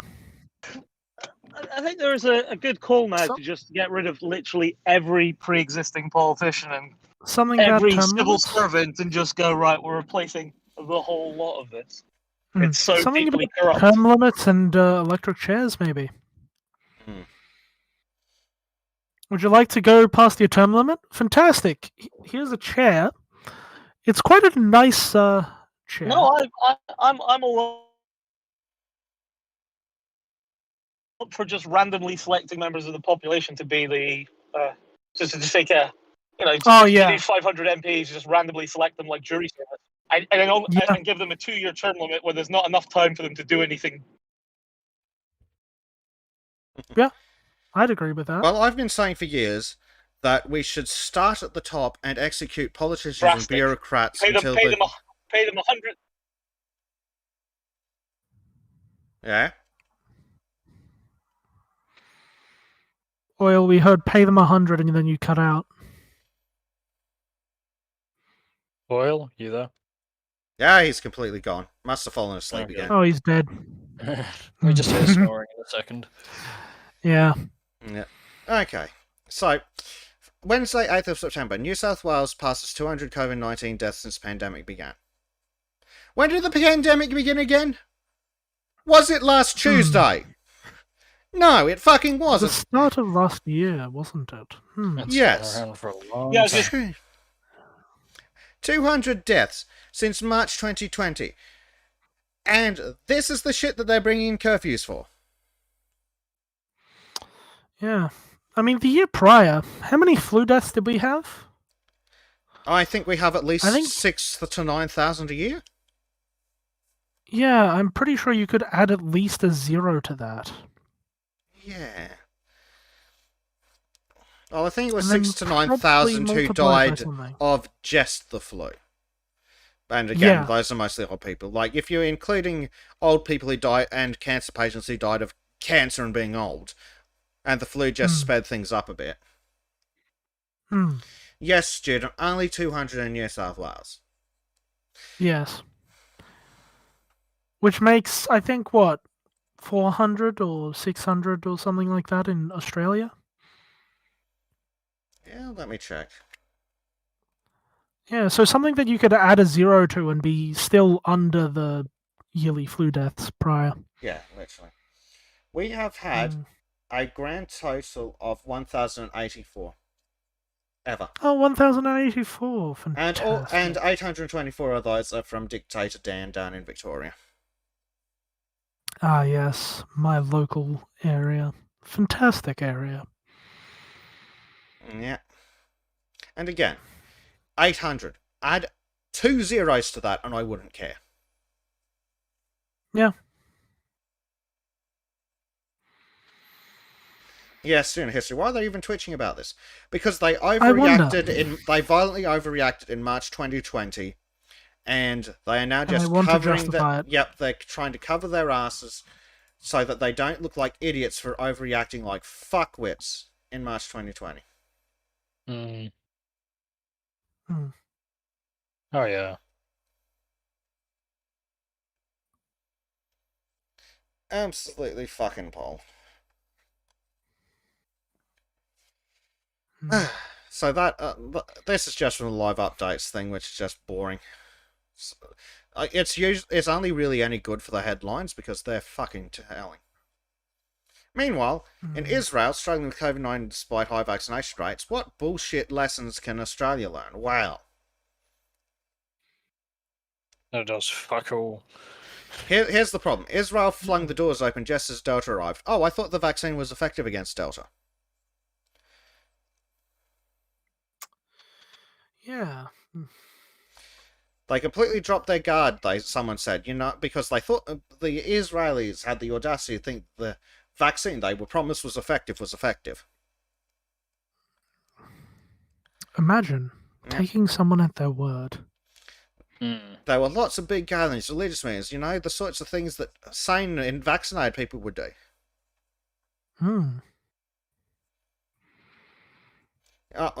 Here's where we get to the justification of totalitarian measures for the rest of history.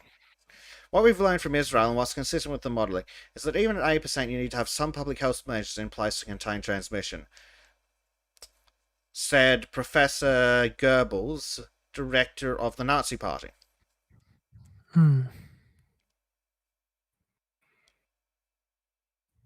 It's completely fucking pointless. Oh, case numbers have surged, but vaccines are still working. Well, that's a filthy fucking lie. The Israeli Health Ministry, like they say, case numbers have surged, but vaccines are still working.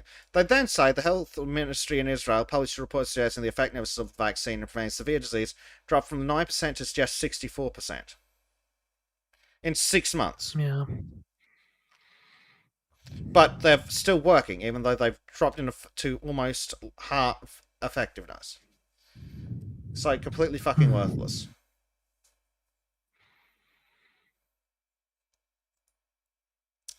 So, those mask guidelines from the CDC, apparently they only tightened them after threats from teachers' unions. Thought we had a rule on terroristic threats. We tell them to fuck off and then shoot them. Oh, we're supposed to. Yep, here we go. The Biden administration tightened its masking guidance after a prominent teachers' union threatened White House officials with publicly releasing harsh criticism. Internal emails show. Oh, we'll say you're bad. And that fucking made them bend over.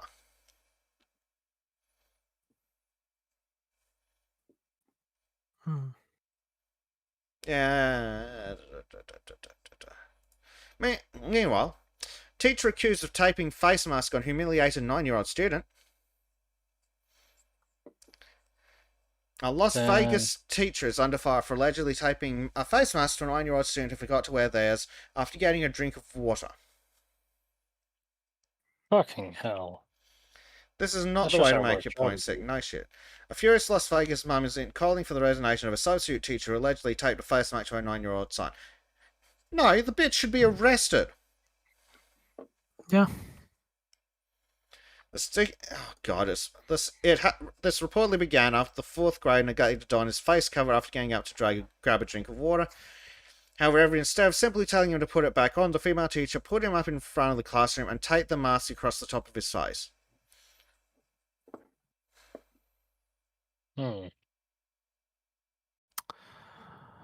Should be arrested. Oh yeah.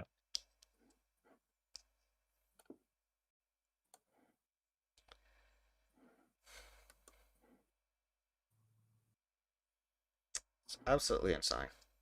Absolutely fucking insane.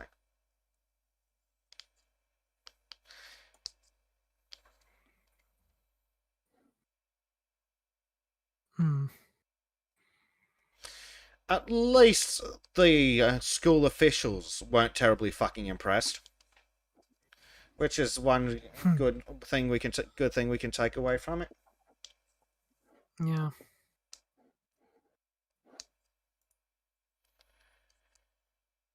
Yeah. So basically, the hero actually, those cunts, Biden and his associated cunts, forcing mandates on every fucking American.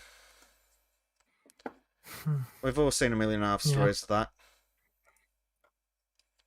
Alright, so from what I assume is New Delhi TV, because I don't care enough to look.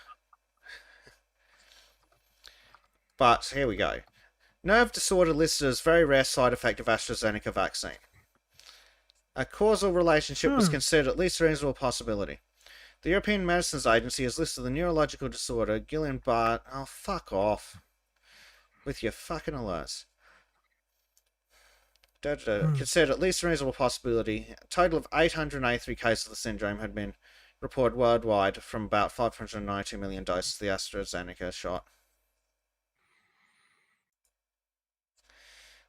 Okay, where's my calculator? I want to see how many zeros this is. So 592 million. I need a 5, not 1. Divided into 833. I fucked that up entirely because I've done it the wrong way around again. Yep. 592 million. Yes. But these are only reported, of course. Okay. So 0.601. Which, again, isn't much smaller than the rate of which is about the rate of risk of dying from the thing anyway.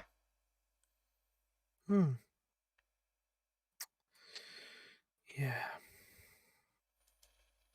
Okay, here we go. New South Wales Health limits residents of lockdown tower block to 6 beers per day. Residents in a Sydney tower block under strict coronavirus lockdown are having their alcohol deliveries policed. Residents in apartment blocks locked down by New South Wales Health are having their alcohol deliveries policed as part of a policy to limit the number of drinks being consumed each day. New South Wales Health has imposed rules limiting people in New South Wales health control buildings to a certain amount of alcohol each day in a bid to ensure the safety of health staff and residents. Fucking cunts. Residents of the social housing estate have complained that care packages sent by friends and relatives had been searched before they delivered. That sounds like a violation of rights. They confiscate a bunch of things. Yeah, residents are allowed to receive a ration of one of the following: 6 beers or premixed drinks, 1 bottle of wine, or 1 375ml bottle of spirits. Excess alcohol is being confiscated until lockdown rules are lifted. What the fuck? Yeah. Yeah. However, it's unclear what powers New South Wales Health has to limit the delivery of alcohol to people isolating their own homes. Public health laws do not mention alcohol limits. I'm going to guess none, but that hasn't fucking stopped them yet.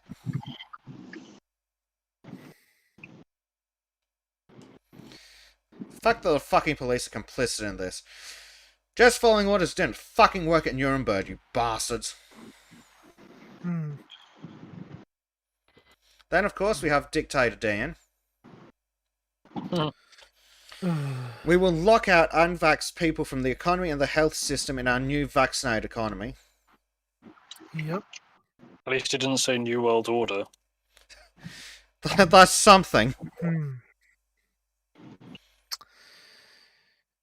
He may not have said New World Order, but by God, is he making it? Yeah. We've got a bit of the video here. Have I turned audio on? Will be quite funny if it does turn out that the vax does. From a situation where, to protect the health system, we've got everybody locked down. Just the people We're going to move to a situation where, to protect the health system, we're going to lock out people who are not vaccinated and can be. If you're making the choice not to get vaccinated, then you're making the wrong choice. If you're making the choice not to get vaccinated, then you're making the wrong choice. And we will punish you until you make the right choice. Making the wrong choice. And for safety's sake, and for the Yeah, back to that I point watched about how much... this live, and I just thought, this man is insane. Yes. Not... Even if I only saw that clip, I would just not trust him as far as I could fucking throw him. Like, this guy is just straight up evil. He is, yeah. Yeah. Well, it's just unfucking believable. Utterly fucking astounding. Like, you wouldn't fucking believe it if it was in a fucking book like 1984. Yeah. Yeah. Meanwhile, students at Brisbane High School have been placed in quarantine after 13-year-old tested positive to COVID-19. Because... And all students and families of the college have been put into 14 days house arrest. Because that's reasonable. Here we go. COVID-19 vaccination certificates at risk of forgery after discovery of another security flaw. Based. Good. Yeah, hey, I have no idea what's wrong with this fuckwit. Being fucking Dictator Dan. Like, guy's gone insane. He really has.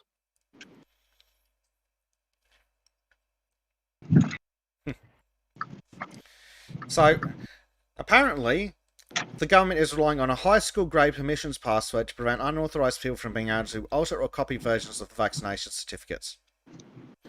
Oh, fuck me, it's a PDF. For fuck's sake! Yeah. Wow. Like, you could find something to break that in 5 fucking minutes. Yes.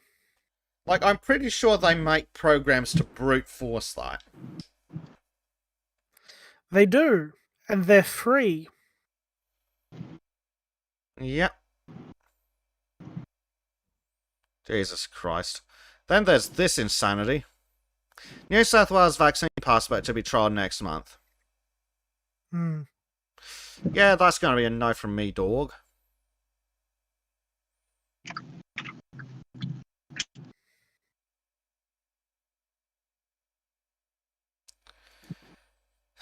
Speaking of Orwellian, South Australia's COVID-19 home quarantine trial has been described as Orwellian. It is a Big Brother watching. Yes.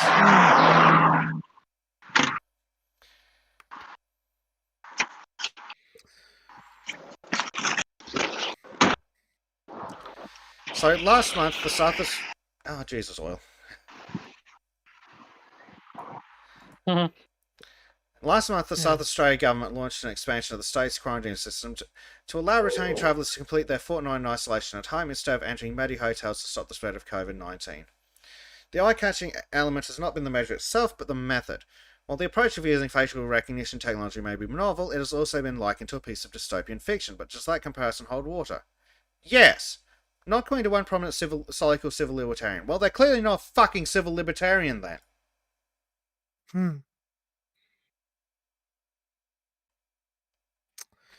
Yeah. It's utterly fucking disgraceful.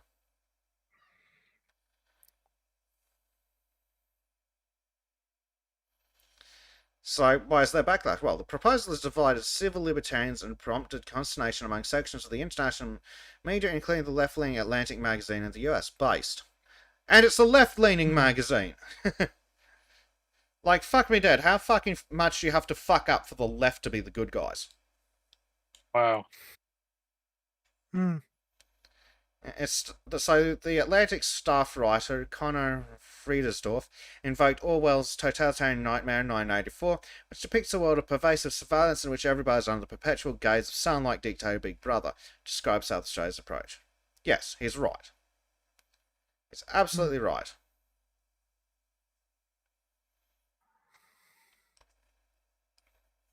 The Conservative National Review went further, likening the home quarantine trial not only to a panopticon, a hypothetical prison in which inmates are all visible from a central vantage point, but to North Korean-style surveillance. Yes. Yeah. University of New South Wales AI researcher Toby Walsh, who has written about the trial, said he found himself in an interesting predicament. I'm rarely in agreement with organisations like Fox News and Breitbart, but with this home quarantine app and the claims that this is Orwellian as it gets, I do find myself tending to agree, he said. Well, I suppose I'll have to say that that's pretty base for an Australian. A similar app in Western Australia is more draconian. In South Australia, the app gives you 15 minutes to get a response to get your face recognised. In Western Australia, it's going to be a pretty fast scramble. If you're on the toilet doing something else, you've got just 5 minutes before you're in trouble. Oh, fucking hell. Yep. Take too long in the shower? Mobile data? Arrested. Yeah, God forbid you don't have mobile data. God forbid you have a fucking flip phone that doesn't take photos. What if you accidentally take a picture of your cock while you're doing it? Well, that'd be the trick. Take the photo of yourself naked. Oh, actually, there's a good question. What if you came back from overseas with your kid?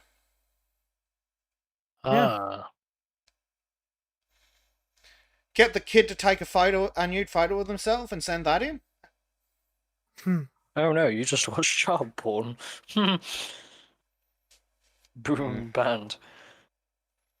That's actually an interesting tactic. And then some loser who looks more like a fucking feminist tosspot than a civil libertarian.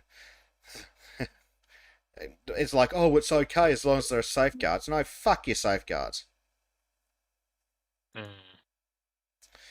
Now, Tasmania's going to make mass mandatory at events of 1,000 people or more because that helps in any way, shape or form. Just daft. Completely fucking pointless. But hey, being stupid and pointless hasn't stopped them yet. No, they've been pretty good at that. Yeah. Sydney tree loppers arrested for allegedly ignoring police orders to stay out of Hunter region. New South Wales police say a group of tree loppers from COVID-19 hotspots in Sydney has been door knocking in the Hunter region for a second time, just 1 week since they were fined a total of $33,000. Last Thursday, police issued infringement notices to 7 men aged between 25 and 61 after it was revealed that they had been working. How dare they?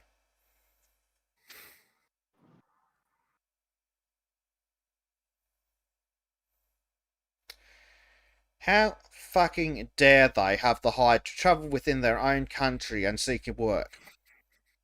Yeah, it's not like they actually have livelihoods to get on with. Yep.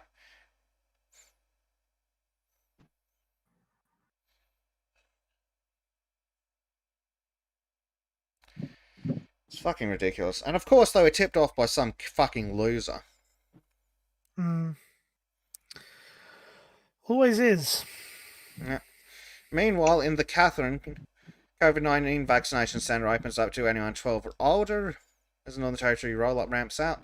Of course, we've already discussed that all people in that between 12 and 18 are more likely to suffer an adverse event as a result of the vaccine than they are to be hospitalised. God damn. And of course, Griffith University staff member tests positive for COVID-19, which has me very concerned that we will have a snap lockdown on Monday.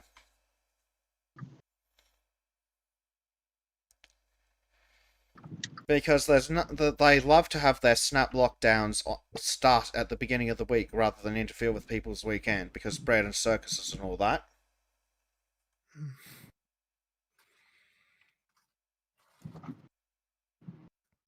Well, unless they're Daniel Andrews, in which case you start the lockdown at 8 p.m. with a curfew on a Friday. Yeah, because we can't have people enjoying themselves. Oh no, sorry, that was a Thursday. I remember because it was my first shift that week. Yeah. And only shift for the following 5. Yeah. Right, guys, I'm gonna have to drop out. I'll see you around soon. Righto, enough. Anglo. Catch you later. Have a good stream, you guys. See you around. Gotcha. See ya, man. Have a good one. Yeah, I'm gonna have to drop out too. I'm falling asleep. Fair enough. It's all good, mate. Alright. Ciao, ciao. Ciao. Controversially, I'm not. Controversially, you'll stay even if you're asleep. That's how committed I am. Nice. Okay, so yes. Yep. As I say, it's the same policy I operate in my business. So. Well, that's it. What are they going to do? So, New South Wales Deputy Premier John Barilaro has revealed businesses will face significant fines if they dare serve the Untermensch or employ staff who haven't received their double dose. It comes as News Local reported businesses across New South Wales will have to provide proof their staff are vaccinated against COVID-19 before being able to open their doors to customers, with plans to see advertising on shop fronts confirming staff have been vaccinated against COVID-19. There'll be a poster on the front window to say the business is vaccinated, he said. We'll make sure it is very visible for the public.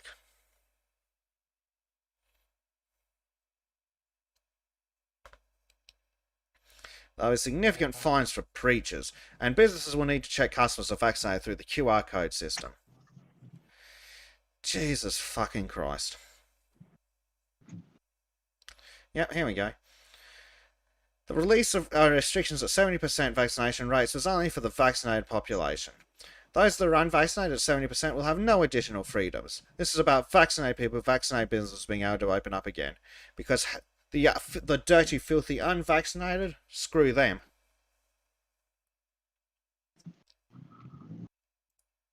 Where you going? One way. You're having fun with dumbfuck drivers, are you? Yeah, just a guy coming the wrong way up and one way at me. Nothing too. Nothing out of the ordinary. Difficult. So, I've just got a blast from the past back in July 2020. How to make a cloth mask by the government. How to make your own dodgy fucking mask. You'll need an outer layer, a middle layer, and an inner layer. So, for the outer layer, water-resistant fabric, polyester, made from clothing or a reusable green shopping bag. A middle layer made of a fabric blend, so a repeat layer of clothing or a reusable green shopping bag. Then a water-absorbing fabric, which is cotton, which is also clothing. What are we going to do with them? And so, I wanted to go way back into the distant past, but 18 years ago, April 27th, 2003, 10 a.m, fast mask, it's only safe for 20 minutes. Retailers who cash in on community fears about SARS by exaggerating the health benefits of surgical masks could face fines of up to $110,000. New South Wales Fair Trading Minister Reba Meager yesterday warned that distributors and traders could be prosecuted if it was suggested the masks offered unrealistic levels of protection from the disease. I'm sure everyone would agree that it is un-Australian to profit here from people's fears and anxieties, she said. There appears to be some debate about whether surgical masks are able to minimise the effects of SARS. Penalties can range from fines of up to $22,000 for an individual or $110,000 for a corporation. Health authorities have been warned that surgical masks may not be an effective protection against the virus. Those masks are only effective so long as they are dry, said Professor Yvonne Cossart of the Department of Infectious Diseases at the University of Sydney. As soon as they become saturated with the moisture in your breath, they stop doing their job and pass on the droplets. She said it could take as little as 15 or 20 minutes, after which the mask would need to be changed, but those warnings haven't stopped people snapping up the masks. Mr. Bell agreed with Professor Cossart's assessment regarding the effectiveness of the masks. I think they're a marginal benefit, he said. In a way, they give some comfort to people who think they're doing as much as they can to prevent the infection. It seems to be the mentality of travellers to Asian destinations who are buying and wearing the masks while overseas. We were told you need 16 layers on your mask, which will offer 95% protection, Miss Taylor said. Not like the 2 in your standard surgical mask.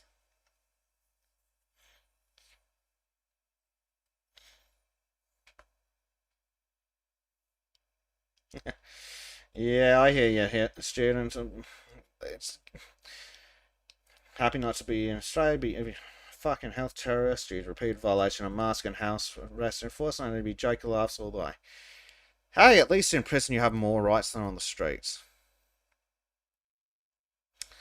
So, an update from yesterday. Queensland records 5 new locally acquired cases of COVID-19. Anastasia Palisade says no lockdown for now. Yes, for now. So, I'm thinking Monday afternoon. Meanwhile, a group of Queensland police officers are pushing for a legal challenge to COVID-19 vaccine mandate. A group of Queensland police is planning to mount a legal challenge to Commissioner Katrina Carroll's vaccination mandate for all staff and officers. A crowdfunding page set up to raise money to engage a lawyer has received more than $17,000 in donations made from serving retired police in just 2 days. The page comes after the Queensland Police Commissioner last week issued a deadline to all officers and staff to be fully vaccinated by early next year.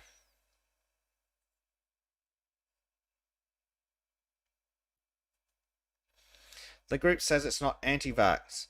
The page says the police officers in the group are not pro or anti the COVID-19 vaccine, but believe the mandate is inconsistent with workplace rights and infringes upon our rights to freedom and informed consent to a medical procedure. It's a question of whether our employers, on behalf of the government, can authorise civil conscription and interfere with the relationship between a patient and their doctor by mandating a vaccine, the GoFundMe page reads. The page says the group plans to take its plight to courts of competent jurisdiction to challenge the validity of this mandate.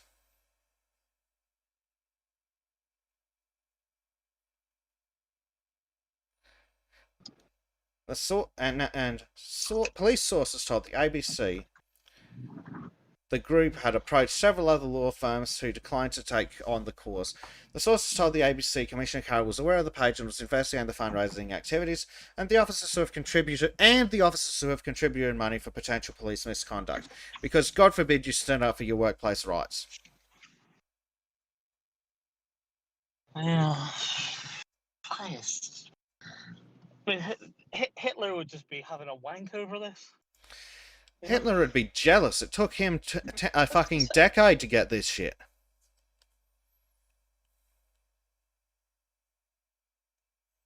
All he had to do was give the Jews a cold. Well, he said they had typhus, didn't he?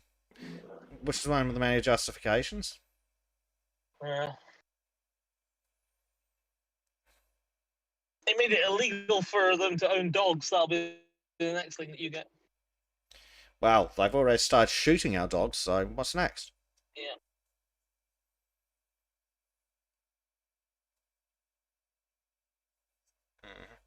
So, an update from New South Wales from yesterday. New South Wales recorded 8 people with the virus died in the reporting period, all of whom were unvaccinated and had underlying health conditions. And 2 people died at home without ever knowing they had the disease. A man in his 30s and a man in his 40s tested positive to COVID-19 after they passed away at home. Of what? Presumably not COVID. Because people don't suddenly die from a respiratory disease. Yeah. Heart attacks. The 30-year-old probably killed himself. Honestly, it wouldn't surprise me in Probably the slightest. Probably did. Well, he killed himself due to lockdown. Oh, yeah, it's a COVID death. Yeah. Well, that's it. Tested positive for COVID, despite the fact that he's been decapitated. And of course, they're still ranking off about all the possible places you might have got come near someone with the Coof in Queensland. Now, Dictator Dan in Victoria continues his genocide on the Australian public. Victoria records 450 COVID cases as pregnant women given priority access to vaccines. Yes, vaccines that are rumoured to cause spontaneous miscarriage.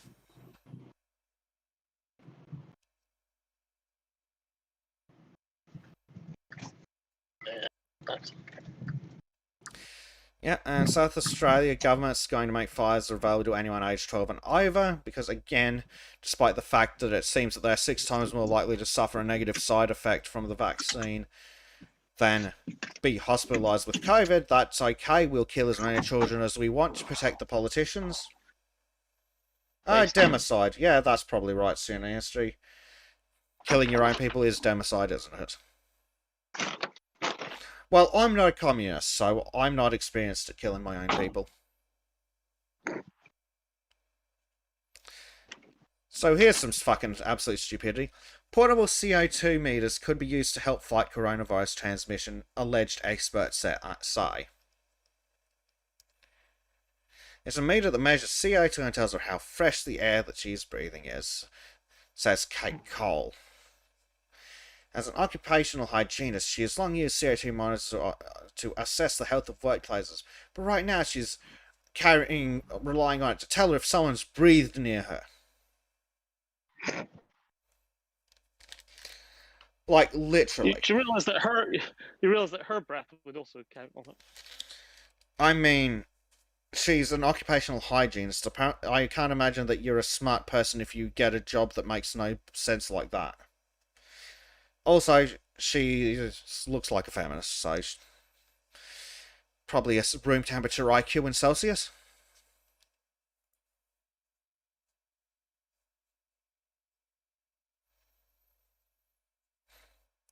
Meanwhile, in Western Sydney, Blacktown has passed 90% first dose milestone, so we'll see how well they go once it turns out that the vaccines are killing people. Senior History, the government wants to measure your air to see if you're breathing right. What the fuck, freaking paranoid freaks. It's just some daft bitch rather than the government, but no one tell the government. I mean, like, you got any idea how many things release CO2? Yeah, that aren't just a people. lot. Plants. Dogs. Basically anything alive. The 19 cats in her house that will eat her when she dies alone from being a miserable cunt. But virtually any chemical reaction going on around you. Literally any chemical reaction involving carbon. Literally. Yeah, so all of them. Exactly. If you're encountering a natural chemical reaction, it's probably reproducing carbon dioxide. Yeah, well, basically any sort of oxidation that's going on at all. Yeah. But also yourself. Yeah. She's probably freaking out breathing on the fucking thing. Oh my god, this thing is. And she hyperventilates, the recordings go through the roof. Oh my god. Yep. Mind you, I have to say, when I was about sort of 19 or 20 in an office, we did spend hours very carefully calibrating a very sophisticated gas detector to detect when one of our colleagues farted, because he kept doing these incredibly stinky but totally silent emissions, and he kept claiming it. He kept claiming it wasn't him. So we took one of our, sort of £14,000 gas detectors that should have been on one of the platforms and wired it to his seat. He wasn't. I approve. That's brilliant. That's the kind of shit you need. That's a good quality bants. Yeah.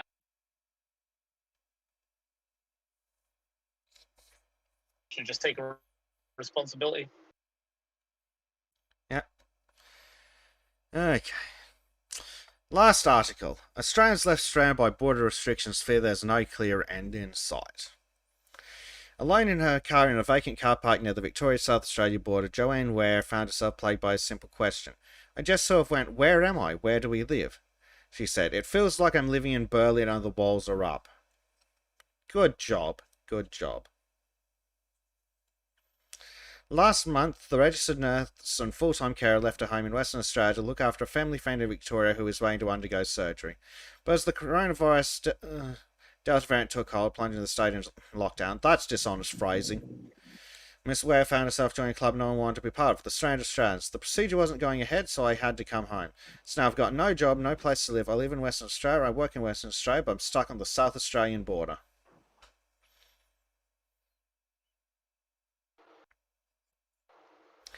Since the global pandemic reached the Australian shores, the plight of those left in limbo has garnered headlines. But some 18 months on, in the face of new variants and enduring lockdowns, those stranded in a state abroad have been left wondering when an end will be in sight. Despite being approved for an E2G pass, the military permit for entering Western Australia, Ms. Ware has yet to receive permission to transit through South Australia.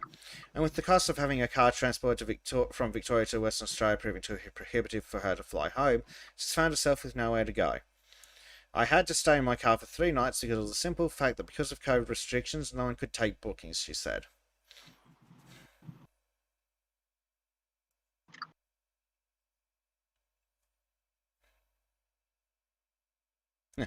Government. A student of history says, government. Acceptable losses shouldn't have been abroad in your own country.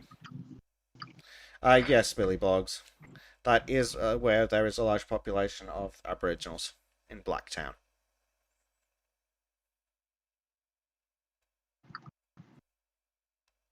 Yeah, in the future, nobody will allowed to travel more than 10 kilometres from their own home for any reason at any time.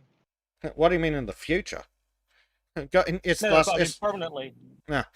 Well, they'll try and make it that way. It's the only way that you can keep the population safe is if we never allow travel again.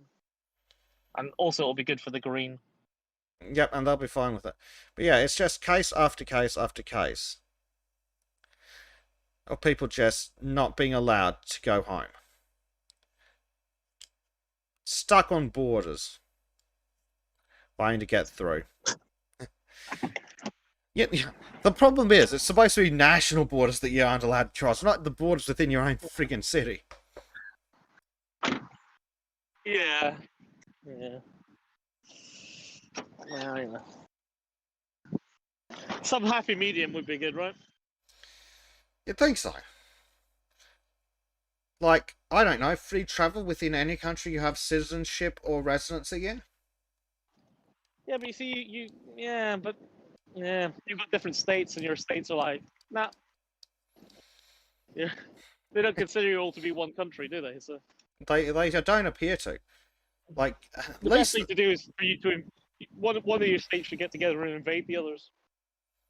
Oh, well, I've been suggesting that for years, but nobody's been on board.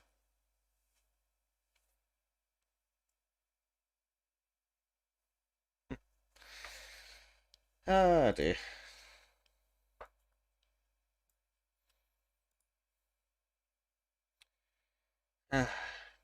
Australia's just fucking doomed, man.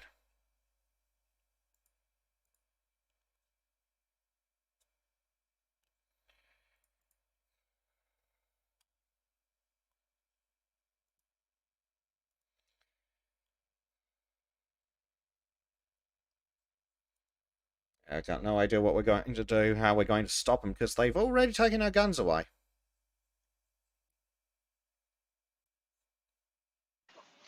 Print more. About the size of it.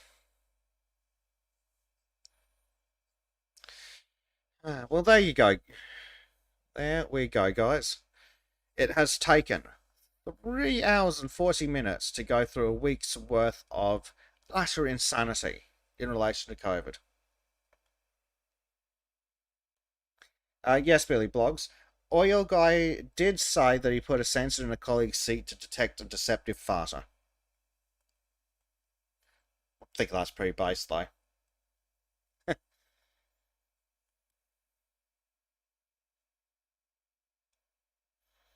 Speed road train back and forth from New Guinea. Yeah, probably, student. Probably. Yeah, it's harder to calibrate a sensor for that than you would think. Actually, a lot of humans don't produce. It's a sort of common misconception about the amount of methane humans produce. A lot of humans don't produce any at all. It's not the methane you're smelling. Yeah, it's definitely not methane. It's... Well, What? Fuck, what? I was going to try and be smart and remember the chemical, but what's the chemical that causes the main smell? I know. Methane doesn't smell at all. It doesn't have a... Yeah, it's the other have a stuff, smell. like... something or other, sulfide? I don't know. It'll be a sulfate of some kind. Yeah. But yeah, methane actually has to be this when you smell gas. That smell has been added. Yep, natural gas is completely odorless. Yeah, which is why it's so fucking dangerous. You don't know it's there until all of a sudden you either drop unconscious or you would go up in a bowl of flames. Yeah. Pretty much the way of it.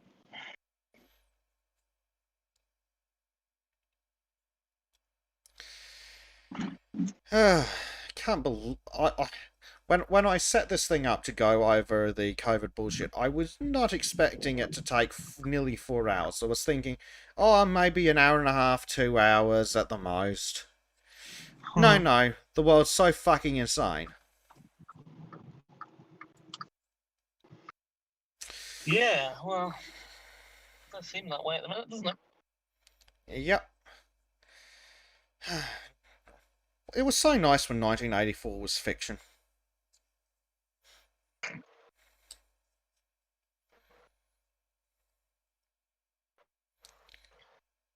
Yes, student, that's right. Carbon monoxide works by taking the spot on hemoglobin that oxygen would normally take. That is absolutely correct. Which is why it's so pissing dangerous.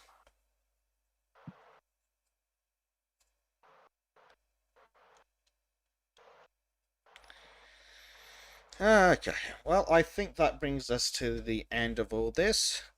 Much like Mr. Treve, I am dogshit tired because it's 3:40 in the morning. So I think we might call it here. Alright. It was good having you, Oil. Wasn't expecting you to drop in, but it was nice to have you anyway. Yeah, well, I feel fine because I had a nap yesterday, so I'm good. Yeah, but it's also like 3 in the afternoon for you. It's 7:15. Is it? Oh. Oh, still. Ah, well, at your age, you need to go to sleep early. It's true. Yeah, Billy, I never would have thought Australia was so authoritarian either, but here we are. Here we fucking are. Yeah. Alright, folks, we'll call it here. Thanks for coming to hang out. It clearly was worthwhile doing this, because we've had 3 hours and 3/4 hours of this crap. And there was no way this would have all lasted till the next episode of The Sultans. Yeah. So, Well, yeah. go and buy some merch, everybody. Yes, based. Shill. Use the promo code Oil Guy. Yes. Which increases the price by 20%. Yeah, that's right. But expiring at sometimes soonish, so better get your skates on. Code Chipper will actually get you 20% at checkout, off at checkout. But yeah, otherwise, that is us for the week, hopefully. At some time during the next week or so, Trim wants me to edit a video for him, so we might do some video editing and hang out and just stream it for the lols. Just hang out and relax, see how it goes. Other than that, always in the Discord, cursing out the government. Shadowlay, folks. Shadowlay.